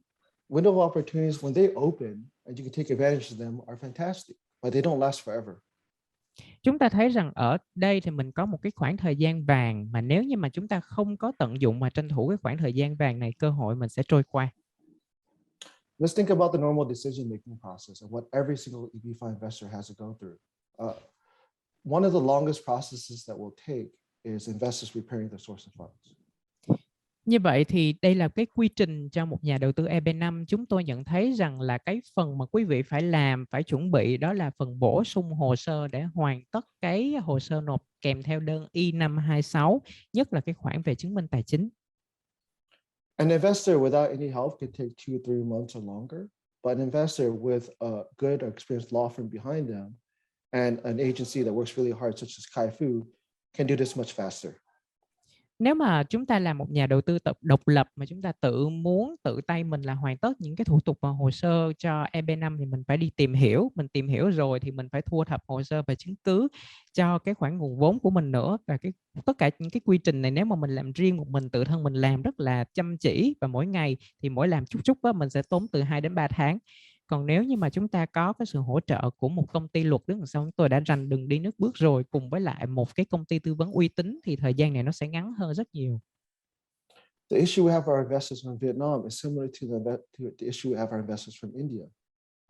Right now, no matter how fast or hardworking you are, most of the country is still on lockdown due to COVID. So the sooner we can begin this process, the sooner that once the country starts opening up again, you can get government stamps or government papers, but that process has begun sooner rather than later. Như vậy thì cái tình trạng của Việt Nam bây giờ thì nó cũng giống với lại là tình trạng của các nhà đầu tư Ấn Độ đối với lại chương trình EP5 đó quý vị.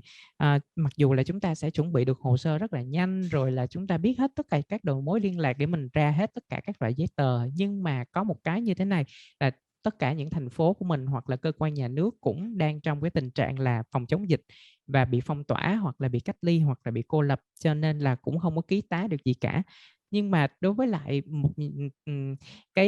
một nhà đầu tư cá nhân mà nói thì mình cần phải chuẩn bị hết tất cả những cái hồ sơ này sẵn sàng đi, để khi mà nền kinh tế được mở lại, chúng ta được kiểm soát dịch rồi thì mình sẽ đóng dấu những cái hồ sơ này rất là nhanh và cho qua.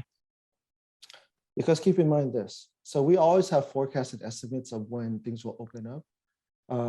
With the Bering lawsuit, where we expected to overturn the EP5 regulations, we thought that case was going to get approved, or we would win that case in about March or April. However, the court didn't give us a decision until June 22nd. So we had 8 days to file for quite a number of investors. We only had 8 days to take care of all those people. Và cái này thì chúng tôi cũng đã có kinh nghiệm làm với lại các khách hàng của mình rồi. Trong những cái lần trước là khách hàng cũng bị những cái trục trặc do vấn đề là thay đổi cái quy định về pháp luật ở bên Hoa Kỳ á, thì là hãng luật của chúng tôi là chỉ có 8 ngày để mà bổ túc hồ sơ cho các anh chị thôi, các anh chị thân chủ, các khách hàng mà thôi. Còn nếu mà không thì các anh chị sẽ phải chờ rất là lâu, là hàng năm. Nhưng mà trong 8 ngày đó thì đội ngũ của chúng tôi làm việc rất là cực lực và cũng hoàn tất được đủ và đúng hết tất cả những hồ sơ yêu cầu. The reality is that we started working on most of those cases well before that because we anticipated it, which is why we want our investors and clients to start working with our firm and with the Khai Phú team before then as well. So that way, when the window opens up, we can all take advantage of it. Như vậy thì có nghĩa là gì? Trong 8 ngày mà chúng ta chuẩn bị hết tất cả những loại hồ sơ để chứng minh tài chính thì quả là không thể đâu quý vị. Nhưng mà nhờ cái năng lực dự đoán của chúng tôi biết là trong cái khoảng thời gian đó nó sẽ có trục trặc. Và qua cái mốc thời gian đó thì nó sẽ đến một cái giai đoạn chờ rất là lâu và hồ sơ tồn nó sẽ chất lên rất là nhanh chóng. Thành ra là mình tranh thủ cái thời gian chờ phán quyết hoặc là chờ cái quyết định cuối cùng về các loại luật lệ nó được finalize, tức là nó được ban hành, nó chốt và nó ban hành đó, thì là chúng ta cứ chuẩn bị hết tất cả những cái hồ sơ và giấy tờ đi, để khi mà đến cái khung cơ hội đó nó mở ra cho mình, nhiều khi là rất là ngắn ngủi, chúng ta đóng dấu và phê duyệt là xong, mình nộp trong cái khung thời gian đó thì mình không phải chờ. Everybody here already has the three most important components of an EB5 case. You have a project in front of you that you can review. You have an agency that's experienced in Khai Phú, and you have our law firm who can work you through the source of funds process. If need be. Ở đây thì chúng ta cũng đã có 3 cái yếu tố mà rất là quan trọng cho cái lộ trình EP5 của tất cả các nhà đầu tư. Hình như là chúng ta cũng đã có sẵn sàng rồi. Một dự án tốt, chúng ta đã có dự án tốt. Một cái công ty tư vấn di trú tốt, chúng ta đã có Khai Phú ở đây. Và một hãng luật tốt thì chúng ta cũng đã có ở đây rồi, để mình có thể xúc tiến cái hồ sơ của quý vị thật là nhanh chóng. And there's always creative strategies we can do to make sure that your case gets filed in time. Last time when we filed all those cases, all of them beat the deadline, and we expect all investors to beat the deadline now. One thing we can do, if it makes sense for your situation, is file based on a partial investment. But that's something we can discuss if we decide to move forward as well.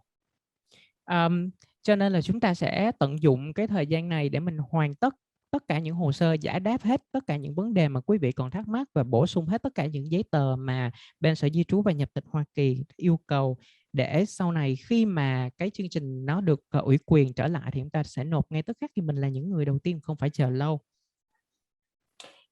Thank you everybody for your time. This is my contact information. You need to get a hold of me. Please reach out to the Khai Phú team if you're interested as well, and we will be happy to work with you and the KP team. So take care, enjoy the rest of your day, and I thank you for your time. Và một lần nữa xin cảm ơn quý vị rất là nhiều vì đã tham gia vào buổi thảo luận ngày hôm nay trong chương trình là đầu tư định cư của Khai Phú tổ chức. Thì nếu như mà chúng ta có thêm câu hỏi gì hoặc là có những điểm nào mà chúng ta còn chưa rõ thì xin mời quý vị liên hệ lại với lại Khai Phú, sẽ được các anh chị tư vấn ở bên Khai Phú hướng dẫn rất là tận tình và chuyên nghiệp. Xin cảm ơn quý vị rất nhiều. And thank you for the best interpreter in the business. So I appreciate your time. Thank you. Xin cảm ơn quý vị. Dạ vâng, xin được cảm ơn phần trình bày của ông Phương Lê với những thông tin rất là hữu ích, và các anh chị cũng thấy rõ ràng đây là một thời điểm vàng để chúng ta cần phải tranh thủ tận dụng để đầu tư EB5 ở mức tiền 500.000 đô, bởi lẽ rằng là cái mức đầu tư này có thể sẽ không kéo dài từ đây đến 30 tháng 9. Chúng ta sẽ có một cái khoảng thời gian ngắn để chuẩn bị hồ sơ, và Khai Phú luôn ở đây để có thể hỗ trợ cho quý anh chị một cách tối đa nhất. Và chúng tôi sẽ dành ra 1-2 phút nữa để các anh chị có những câu hỏi nào chúng ta hãy tranh thủ nhắn vào tổng đài của Khai Phú để chúng tôi ghi nhận những câu hỏi còn lại. Và xin phép được nhắc lại một lần nữa về phần quà tri ân rất là hấp dẫn của Khai Phú dành cho những anh chị. 50 phần quà đầu tiên dành cho anh chị nào mà có thời gian tham gia lâu nhất và trên 80% thời lượng của chương trình. Đồng thời chúng tôi cũng có 2 kênh mạng xã hội, đó là YouTube và fanpage trên Facebook tên là Khai Phú Investment and Immigration. Thì mời các anh chị chúng ta hãy like cũng như là subscribe những kênh này để chúng ta có thể nhận được những cái thông tin cập nhật nhanh nhất về lĩnh vực di trú, và chúng ta cũng sẽ là những nhà đầu tư đầu tiên trên thị trường được nhận những cái thông tin này. Và với những cái thao tác như vậy thì sau buổi cái buổi thảo ngày hôm nay anh chị sẽ được nhận cái phần quà, đó là một thùng rau củ quả tươi đến từ Đà Lạt ạ. Dạ vâng, và bây giờ thì em Ngọc xin phép được đến với phần trả lời câu hỏi, là một phần cũng được rất nhiều các anh chị đầu tư quan tâm để giải đáp những cái thắc mắc và băn khoăn của mình. Em sẽ xin mời anh Vinh cũng như là dự án và luật sư sẽ cùng hỗ trợ để trả lời cho quý anh chị nhà đầu tư. Câu hỏi đầu tiên của chị Thu Trâm đó là sau khi đầu tư thì thời gian bao lâu sẽ được cấp visa, và visa này sẽ được đi cùng gia đình con cái hay là chỉ người đứng đơn mới được đi ạ? The first question is for our attorney, Mr. Phương Lê. Right. So when I file the I-526 until I get the visa, how long will it be? And will this visa apply for me as a petitioner only, or for the whole family, my spouses and my children? That's a very good question. So as it is right now, if you were to look up the processing times on the USCIS website, we're looking at over 36 months, right? But I will say that that may be a little bit misleading. Number one, due to COVID, that's the longest period of time you will ever see. We've had investors get approved in under 36 months, but once you get approved, you should be able to get a visa within a year. So I think 3 to 4 years is not crazy from the time you submit your petition to the time you step foot in the US. Như vậy thì để trả lời cho câu hỏi đầu tiên của chị Thu Trâm, nếu như mà chúng ta xem trên cái website của Sở Di trú và Nhập tịch Hoa Kỳ thì mình thấy đấy, cái thời gian mà họ sẽ duyệt cái hồ sơ cho mình đó là khoảng 36 tháng, tức là 36 chia 12 thì nó sẽ là 3 năm. Nhưng mà cái thời gian này thì là thời gian mà người ta áng chừng như thế thôi, chứ trên thời gian thực tế thì nó có thể là nó dài hơn một chút, tại vì bây giờ thì mình có cái dịch Covid đang hoành hành ở trên toàn cầu.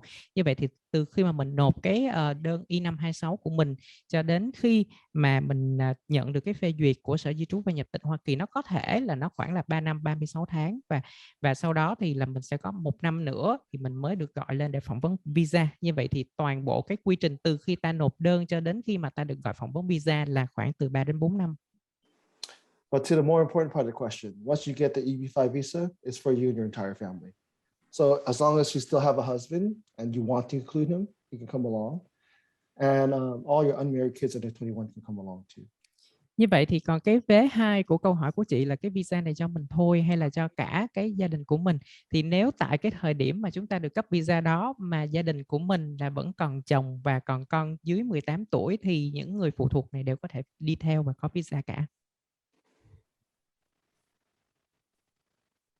Vâng, xin được cảm ơn câu trả lời của luật sư Phương Lê. Và Ngọc xin được đọc câu hỏi tiếp theo. Có một chị khách hàng hỏi rằng là hiện tại bây giờ thì thời gian khá là gấp, để trước 30 tháng 9 tôi có thể đầu tư EB-5 thì tôi có thể đầu tư một phần trước được hay không? Và nếu như sau đó luật thay đổi lên 900.000 thì tôi có phải là đầu tư 900.000 không hay là vẫn được đầu tư 500.000? Okay, so there's another question for our attorney. I know that the deadline of September the 30th is quite a rush to me. So can I make now a partial investment now? And when the regional center is reauthorized, will the investment for me will be like 500 or it will jump to 900 and I will pay the additional investment? That's a good question too. And it's probably one of the most common questions we have. So based on what we're doing right now, and I think this is the standard across the industry, the rule is when you file your EB-5 petition, you have to show that you're eligible based on the rules that are in place at that time. Như vậy thì đây là một cái thắc mắc cũng rất là phổ biến trong giới đầu tư EB-5 trên toàn cầu đó, thưa quý vị. Như vậy thì câu trả lời của tôi là khi mà chúng ta đứng đơn, chúng ta nộp đơn chứng minh cái nguồn tài chính của mình thì đồng thời với lại cái đơn đó là nghĩa vụ chứng minh là chúng ta có đủ cái tư cách để mình nộp đơn và mình đã chứng minh tài chính cho cái khoản tiền đó rồi là 500.000.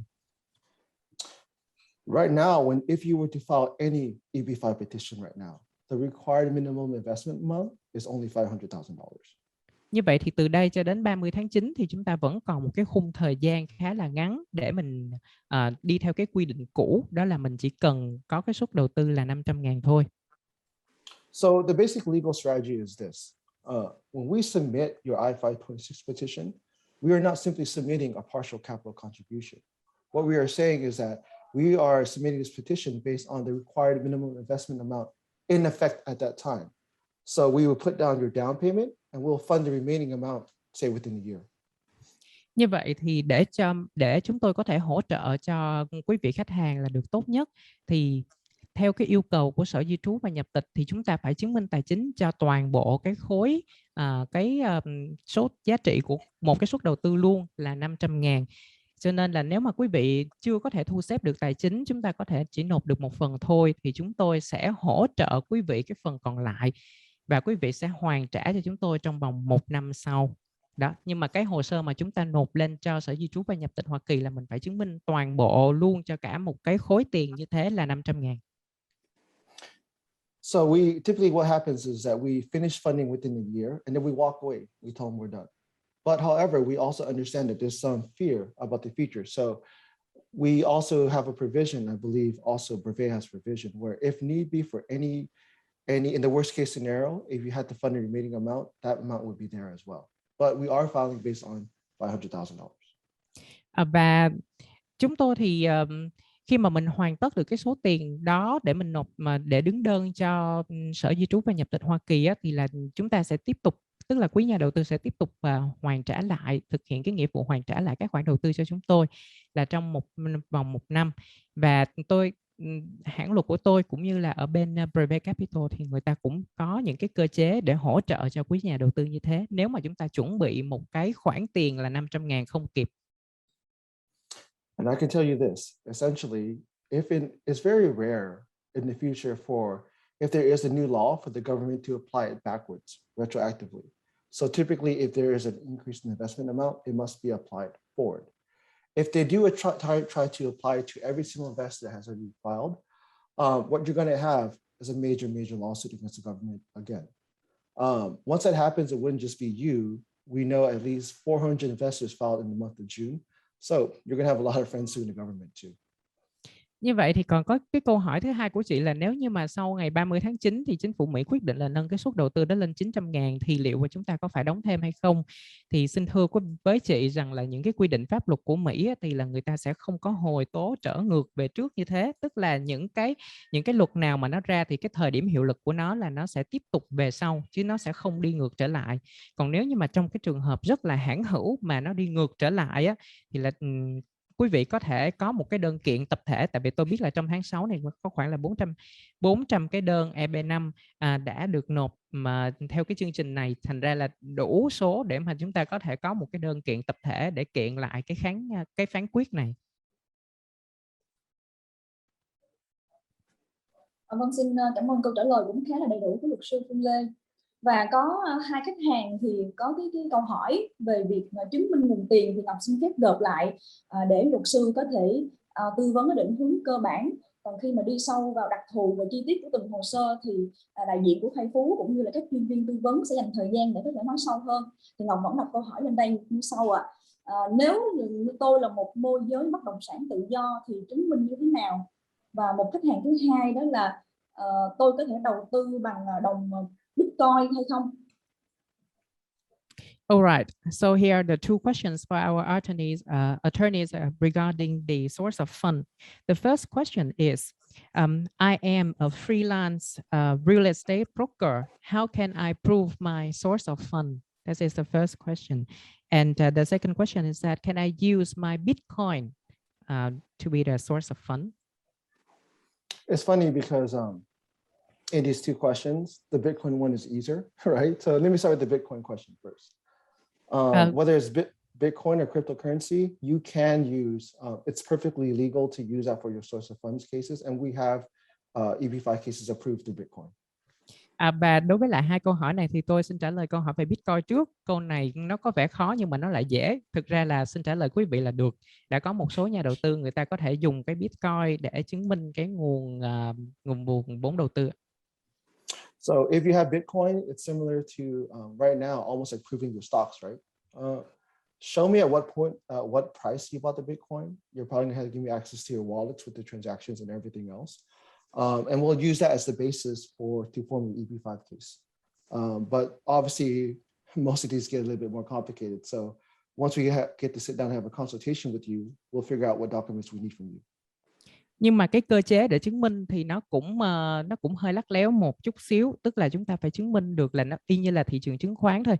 Chúng ta phải chứng minh được là mình đã mua cái Bitcoin này từ khi nào, từ cái thời điểm nào, và chúng tôi cho phép chúng tôi là có cái quyền để truy cập vào trong cái ví của các anh chị để xem là cái Bitcoin của các anh chị hiện thời nó có cái giá trị là bao nhiêu, và đồng thời thì cái này chúng tôi sẽ làm việc với lại các anh chị để giải đáp cụ thể hơn cho từng cái trường hợp, để hướng dẫn rất là cụ thể khi mà chúng ta muốn chứng minh cái nguồn vốn của mình bằng Bitcoin ha. For the real estate broker, certainly real estate you can use that as well. It just depends on what you're doing here. Are you buying and selling properties? Are you flipping properties? It depends on what you're doing as a real estate broker. Còn đối với lại các anh chị đang làm môi giới bất động sản tự do thì chúng ta sẽ cái này thì mình cũng chứng minh được là thông qua cái bất động sản mà các anh chị thực hiện mua bán nó như thế nào và các cái hồ sơ ra sao, và cái phần mà thu nhập mà các anh chị có được từ các cái hoạt động mua bán và giao dịch và chuyển nhượng này thì mình hoàn toàn có thể chứng minh được. If I'm understanding the situation correctly, the two most common scenarios that we'll see here is that if you are a very successful real estate agent and you have a number of commissions that you've gotten from selling condos or properties or whatnot, and you take that money and you invest in another property, that's one common scenario. Như vậy thì có hai cái trường hợp có thể xảy ra. Một là quý vị là nhà môi giới bất động sản rất là thành công và chúng ta liên tục thực hiện các cái phi vụ mua bán và mình có cái tiền hoa hồng, và mình sẽ lấy cái tiền hoa hồng đó để mình lại đầu tư vào tài sản khác. The other one is if you're buying and selling properties and flipping them.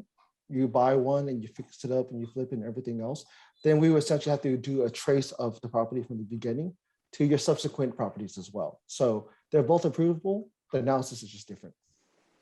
Và thứ hai là chúng ta sẽ thực hiện các cái giao dịch và chuyển nhượng bất động sản, tức là qua lại để mình ăn cái phần trên đó, tức là mình sẽ không có sang tay qua cho rất là nhiều người mà mình cứ mua đi rồi cái mình bán lại, rồi mình mua lại rồi mình chờ trên là mình lại bán lại. Thì chúng ta sẽ phải truy vết cái dấu hồ sơ về một cái bất động sản đó cho đến lúc đầu để mình chứng minh được đây là một nguồn thu hợp pháp. These are all good questions about source of funds. Please reach out to the Khai Phú team. We'll be happy to work with them, and then we can sit down for a longer conversation. Dạ, thì đây là những cái câu hỏi rất là hay của quý vị gửi đến về cái việc mà chứng minh nguồn gốc và chứng minh tài chính. Thì quý vị có thể liên hệ với lại đội ngũ Khai Phú, các anh chị bên đây rất là nhiều kinh nghiệm và chuyên môn có thể hỗ trợ cho chúng ta nhiều hơn. Dạ vâng, đúng rồi ạ.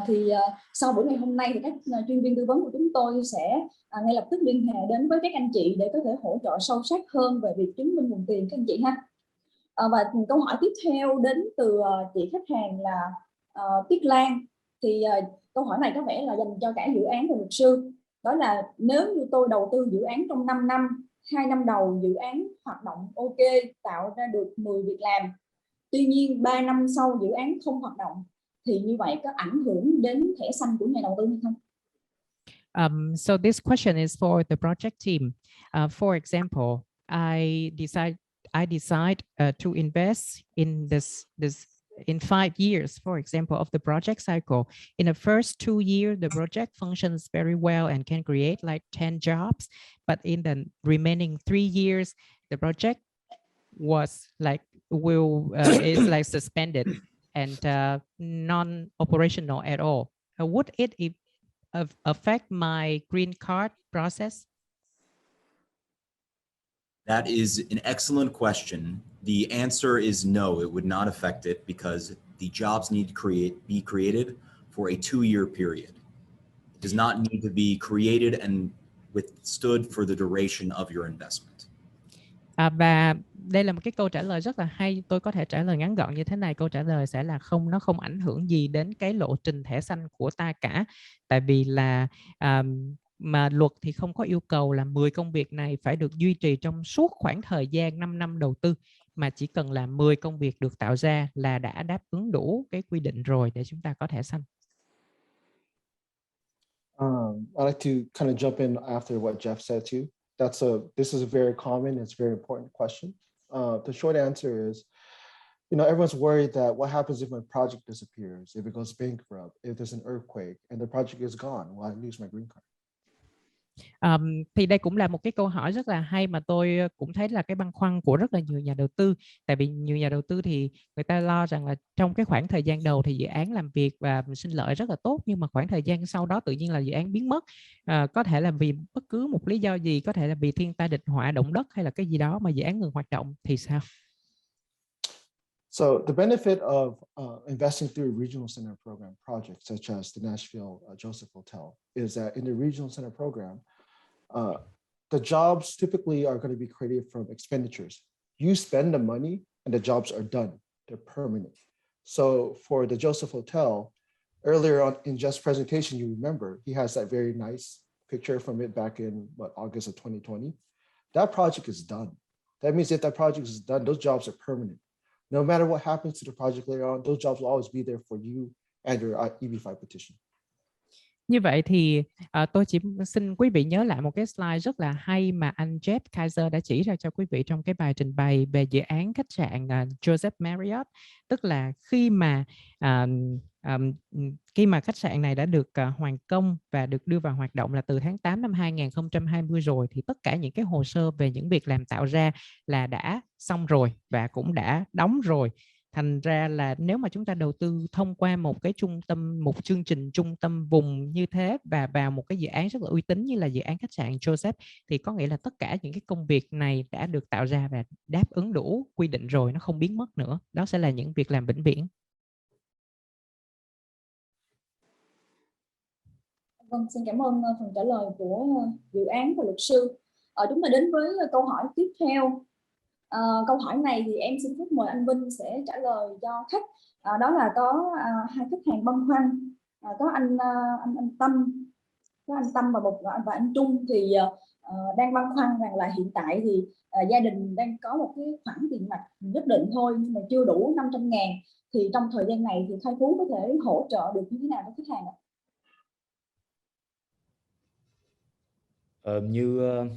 Chào các anh chị, thì như luật sư Phương Lê vừa nói hồi nãy đó, có trả lời là các anh chị có thể đầu tư theo partial investment, có nghĩa là đầu tư một phần. Khi mà mình chuẩn bị chưa đủ số tiền đó, mình có thể đầu tư để mình nộp và lấy cái số hồ sơ để mình theo cái luật cũ, tức là được cái lợi ích cao nhất là đầu tư theo cái số tiền là 500.000 đô la. Đấy, còn khi nào mà đủ tiền thì mình có thể nộp tất cả những cái phần tiền còn lại. Thì như vậy nó sẽ giúp cho mình đỡ phải bị căng thẳng về mặt tài chính. Đó, còn nếu mà trường hợp mà anh chị muốn là vay luôn của bên phía ngân hàng cũng như là Khai Phú hỗ trợ như anh Tâm có nói, thì chúng tôi cũng sẽ cố gắng hết sức. Đối với về phía ngân hàng á, ở đây chúng tôi có ngân hàng, hôm nay có sự tham gia của ngân hàng UOB, là một cái ngân hàng Singapore rất là nổi tiếng tại thành phố Hồ Chí Minh, và thứ hai nữa là có ngân hàng Quân đội. Chúng tôi có những cái cộng tác viên họ sẽ hỗ trợ các anh chị rất là nhiệt tình trong cái việc mà cho anh chị vay tiền để đầu tư.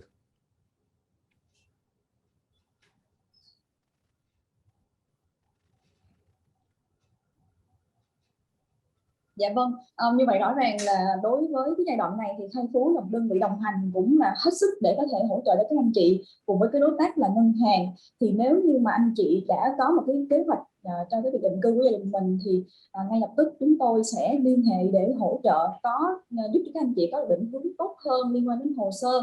Và như anh Vinh đã chia sẻ thì chúng ta sẽ có một khoảng thời gian tầm khoảng 1 năm đổ lại để sau khi hoàn thành việc cái khoản đầu tư đầu tiên thì chúng ta sẽ thu xếp để hoàn thành cái khoản đầu tư còn lại đã đủ mức 500.000 ạ. Và một câu hỏi nữa đến từ chị Ngọc Hà Nội, đó là sau khi đầu tư đủ vào dự án Joseph thì bao lâu tôi sẽ nhận được thẻ xanh vĩnh viễn? Cái câu này để anh trả lời luôn cho nó cũng đơn giản. Tức là cái như nãy anh Phương Lê cũng nói đó, mình đầu tư vào thì mình sẽ đợi theo kinh nghiệm của chúng tôi như chị Ngọc là agent, thì chúng tôi những năm vừa qua đó là gần đây nhất là khách hàng của chúng tôi nộp hồ sơ năm 2018 thì là cách đây 3 năm, đúng 3 năm là họ có visa. Coi như là anh chị cứ lấy cái mốc 3 năm đó để mình chờ. Thì sau khi mà 3 năm anh chị có visa, anh chị bay qua Mỹ lấy thẻ xanh đó, thì đợi thêm 2 năm nữa là cái thẻ của mình, thẻ ban đầu là thẻ 2 năm, nó sẽ hết hạn. Như vậy là 5 năm. 5 năm thì nộp hồ sơ để mà xin cái đơn I-829, hiện nay họ xử lý cũng khoảng 2 năm nữa, như vậy tổng cộng khoảng là 7 năm đó. Mình cứ coi như là 7 năm là mình có thẻ vĩnh viễn đi. Đấy. Dạ vâng, hy vọng là câu trả lời vừa rồi thì đã giúp cho chị Ngọc có được cái định hướng rõ ràng về thời gian chờ của mình. Và một câu hỏi nữa của chị Vũ Thanh Thư hỏi dành cho chương trình Canada, xin mời anh Vinh và chị Kiều Ly sẽ trả lời. Đó là nếu tôi có ý tưởng kinh doanh và muốn thực thi theo chương trình SUV thì Khai Phú có thể tìm thêm nhà đầu tư để đồng hành cùng chúng tôi được không? Hay là tôi phải tự thực thi ý tưởng kinh doanh một mình? Em xin phép trả lời về câu hỏi của chị Vũ Thanh Thư về dự án. Khi mà chị đã có cái dự án khởi nghiệp thì đối với cái dự án của khởi nghiệp thì chủ yếu là về fintech hoặc là công nghệ thông tin, là technology. Thì có thể là nhà đầu tư cũng có thể lấy dự án để tham dự cái SUV, tuy nhiên là bên luật sư cũng sẽ phải xem xét kỹ về cái dự án của anh chị là có phù hợp với cái chương trình SUV này hay không. Còn ngoài ra thì Khai Phú cũng hỗ trợ các khách hàng của chương trình SUV để tìm những cái dự án phù hợp để anh chị có thể tham gia.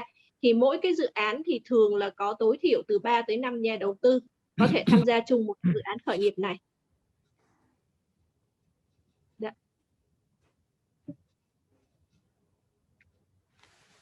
Dạ vâng, thì đối với chương trình Canada thì tôi nghĩ rằng là các chuyên viên của chúng tôi cũng như luật sư cũng sẽ sẵn sàng để có thể set up những cái buổi học online với các anh chị trong cái thời gian giãn cách như thế này, để liên quan đến từng đặc thù hồ sơ các anh chị như thế nào thì chúng ta sẽ có những cái giải pháp hỗ trợ tốt nhất. Vâng, và không biết là các anh chị nào mong muốn đặt câu hỏi trực tiếp với luật sư không ạ, thì chúng tôi sẽ có thể mở mic để các anh chị có thể nói chuyện luôn ạ. Hiện tại thì những câu hỏi trong khung chat chúng tôi đã ghi nhận xong. Trong lúc chờ đợi các anh chị, nếu mà có câu hỏi đó thì chắc có lẽ là mình bây giờ cũng 12 giờ 30 phút rồi, thì nó cũng trưa rồi, cho nên là nếu có thêm câu hỏi thì mình sẽ nhận thêm 1 đến 2 câu hỏi. Sau đó là chắc là để mọi người nghỉ giải lao, đúng không Ngọc? Dạ đúng rồi ạ. Và em cũng nghĩ rằng là có nhiều anh chị thì nhiều khi bây giờ chưa nghĩ ra, nhưng mà sau buổi trưa và buổi chiều chúng ta có thêm chương trình của Australia, của Úc nữa ạ, thì có những thông tin cập nhật cũng rất là quan trọng. Thì chiều nay vẫn có sự có mặt của anh Vinh là luật sư di trú và các chuyên viên cố vấn, cho nên là các anh chị nếu chiều nay chúng ta ngoài câu hỏi về Úc có câu hỏi về Canada hoặc về Mỹ thì Khai Phú vẫn là sẵn sàng ghi nhận ạ. Và em nghĩ là giờ chắc là nên để cho các anh chị có thời gian nghỉ trưa ha. Thì sau buổi trưa đó chương trình vẫn tiếp tục nha anh chị. Thì Vinh sẽ quay trở lại để nói về cái chương trình định của Úc. Alo. Tôi có câu hỏi như thế này. Tôi có câu hỏi như thế này. Tôi có hai đứa con. Tôi có hai đứa con, mà đứa thì 21 tuổi thì nó có, vợ chồng tôi thì đi không được rồi, và một đứa thì 14 tuổi. Tôi tính làm cho đứa chị, làm hồ sơ cho đứa chị, vậy đứa em nó kèm theo đi được không? Hai chị em kèm theo đi được? Đứa 16. Question for Phương Lê. Question for Phương Lê. One child is 21 and one child 16. Can I have the older child is the main petitioner and the younger one to accompany? Your microphone, Phương. It's a good question, and thank you, Vin. It's a good question, but unfortunately, in this situation, you're going to need 2 separate EB-5 petitions. So in terms of who can be included in a primary investor's EB-5 petition, it's typically only going to be husband and wife and your unmarried kids under 21. So unfortunately, siblings have to file for their own separate EB-5 investment. Vậy thì để trả lời cho câu hỏi này của anh thì cái trường hợp này của anh nêu ra, nếu như mà anh để cho bé lớn đứng đơn đó, thì đối với lại những cái quy định chung của chương trình này thì chúng tôi chương trình này chỉ cho phép là người phối ngẫu và con cái còn độc thân là dưới 21 tuổi là được là những người phụ thuộc mà thôi. Còn nếu như mà anh định để cho bé lớn đứng tên thì là mình cần mua 2 suất. Một suất là dành cho bé lớn, một suất là dành cho bé nhỏ, chứ mình chưa có cái quy định là để cho anh em cùng đi ạ. Cảm ơn.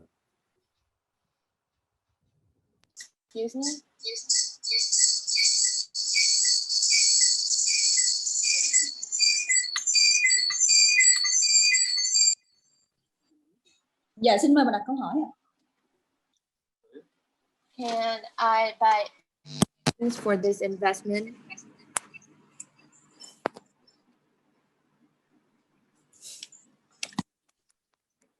Dạ xin mời chị mình nhắc lại câu hỏi giúp em ạ. Hình như đường truyền mạng hơi yếu ạ. Hoặc là chị có thể nhắn vào khung chat để em có thể đọc lên lại cho rõ hơn ạ.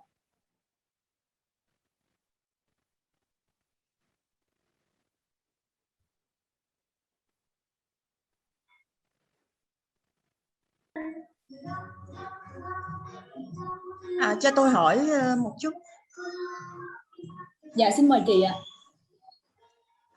Mà vấn đề là tôi đã nhận được cái câu trả lời trên cái chat, nhưng mà tôi muốn hỏi kỹ là khi mà tham gia, tại vì về cái chương trình mà startup á, thì là tôi muốn để cho con tôi là người đứng đơn á, nhưng mà cái độ tuổi của bé thì có thể đứng đơn được không?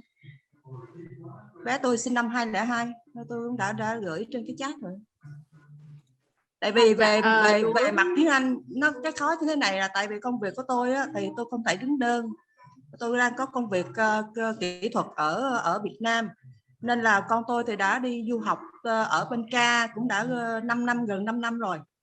Và tôi muốn lấy cái PR sớm cho bé sẽ tiếp tục học tiếp để cái ngành mà nó mong muốn á, Thì bây giờ hiện nay cũng đang học bước vào học cao đẳng, thì là bé sinh năm 2002 thì có thể là có đứng đơn được cái chương trình start này không?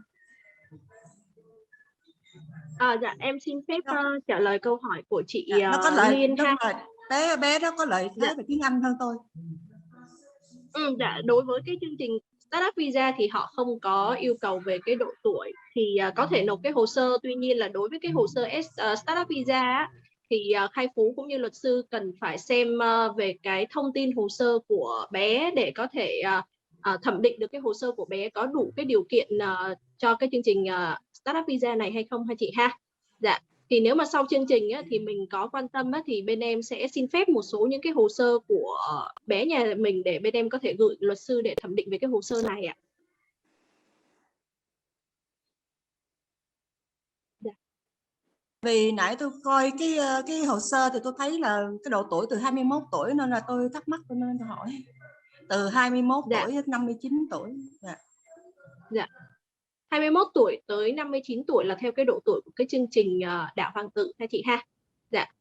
Thì như em có trao đổi cũng như chat tại khung chat với chị á, thì về cái hồ sơ Startup Visa này thì luật sư cũng sẽ cần phải coi về cái hồ sơ, ví dụ như background của khách hàng để có thể xem xét về hồ sơ của khách hàng có đủ điều kiện hay không. Thì sau chương trình thì sẽ có bạn hỗ trợ về tư vấn sẽ liên hệ với chị Liên ha chị ha. Dạ, cảm ơn chị. Nói chung chị Liên ơi, chị Liên, cái việc mà con mình đứng đơn theo cái SUV có được hay không á, là nó vẫn có khả năng được đấy, chứ không phải là người ta bảo là du học sinh hay là các bé mới học xong thì không tham gia được nha chị, nên nó vẫn có khả năng nha chị nha. Dạ. Dạ em cảm ơn. Tại hỏi rõ tại vì bé hiện giờ là nó còn đang học, nên là không biết là, tại vì cũng muốn là tham gia vào cái team sáng tạo, thì bé cũng đã có cái bằng khen về sáng tạo ở Canada, nên là không biết cái đó có lợi thế về điểm hay không ạ? Thường thì các em mà đang du học á, các em sẽ tham gia ở cái vị trí là cái người mà founder đó. Nếu mà như các em có một cái ý tưởng gì đó có thể đóng góp cho cái SUV á, thì các em có thể tham gia được theo cái hướng đó, thường như vậy. Thì dạ, cụ thể mình sẽ trao đổi chi tiết về cái chương trình của chị thì nó sẽ chính xác hơn về cái trường hợp của em. Dạ vâng ạ. Rồi có gì công ty có gì hướng dẫn về cái mẫu của hồ sơ để mà có thể thẩm định như thế nào đó, thì có lẽ là nhờ công ty hướng dẫn thôi. Dạ vâng ạ. Dạ vâng, chắc chắn rồi chị Liên ạ. Thì sau buổi hội thảo thì bên em sẽ liên hệ đến chị để có những cái hỗ trợ sâu sắc hơn chị Liên ha. Và có câu hỏi của anh Dũng Trần dành cho chương trình EB5, đó là có tổ chức nào bán bảo hiểm cho khoản đầu tư EB5 không nếu như mà tôi muốn mua? Theo Vinh biết anh Dũng là hiện chưa có.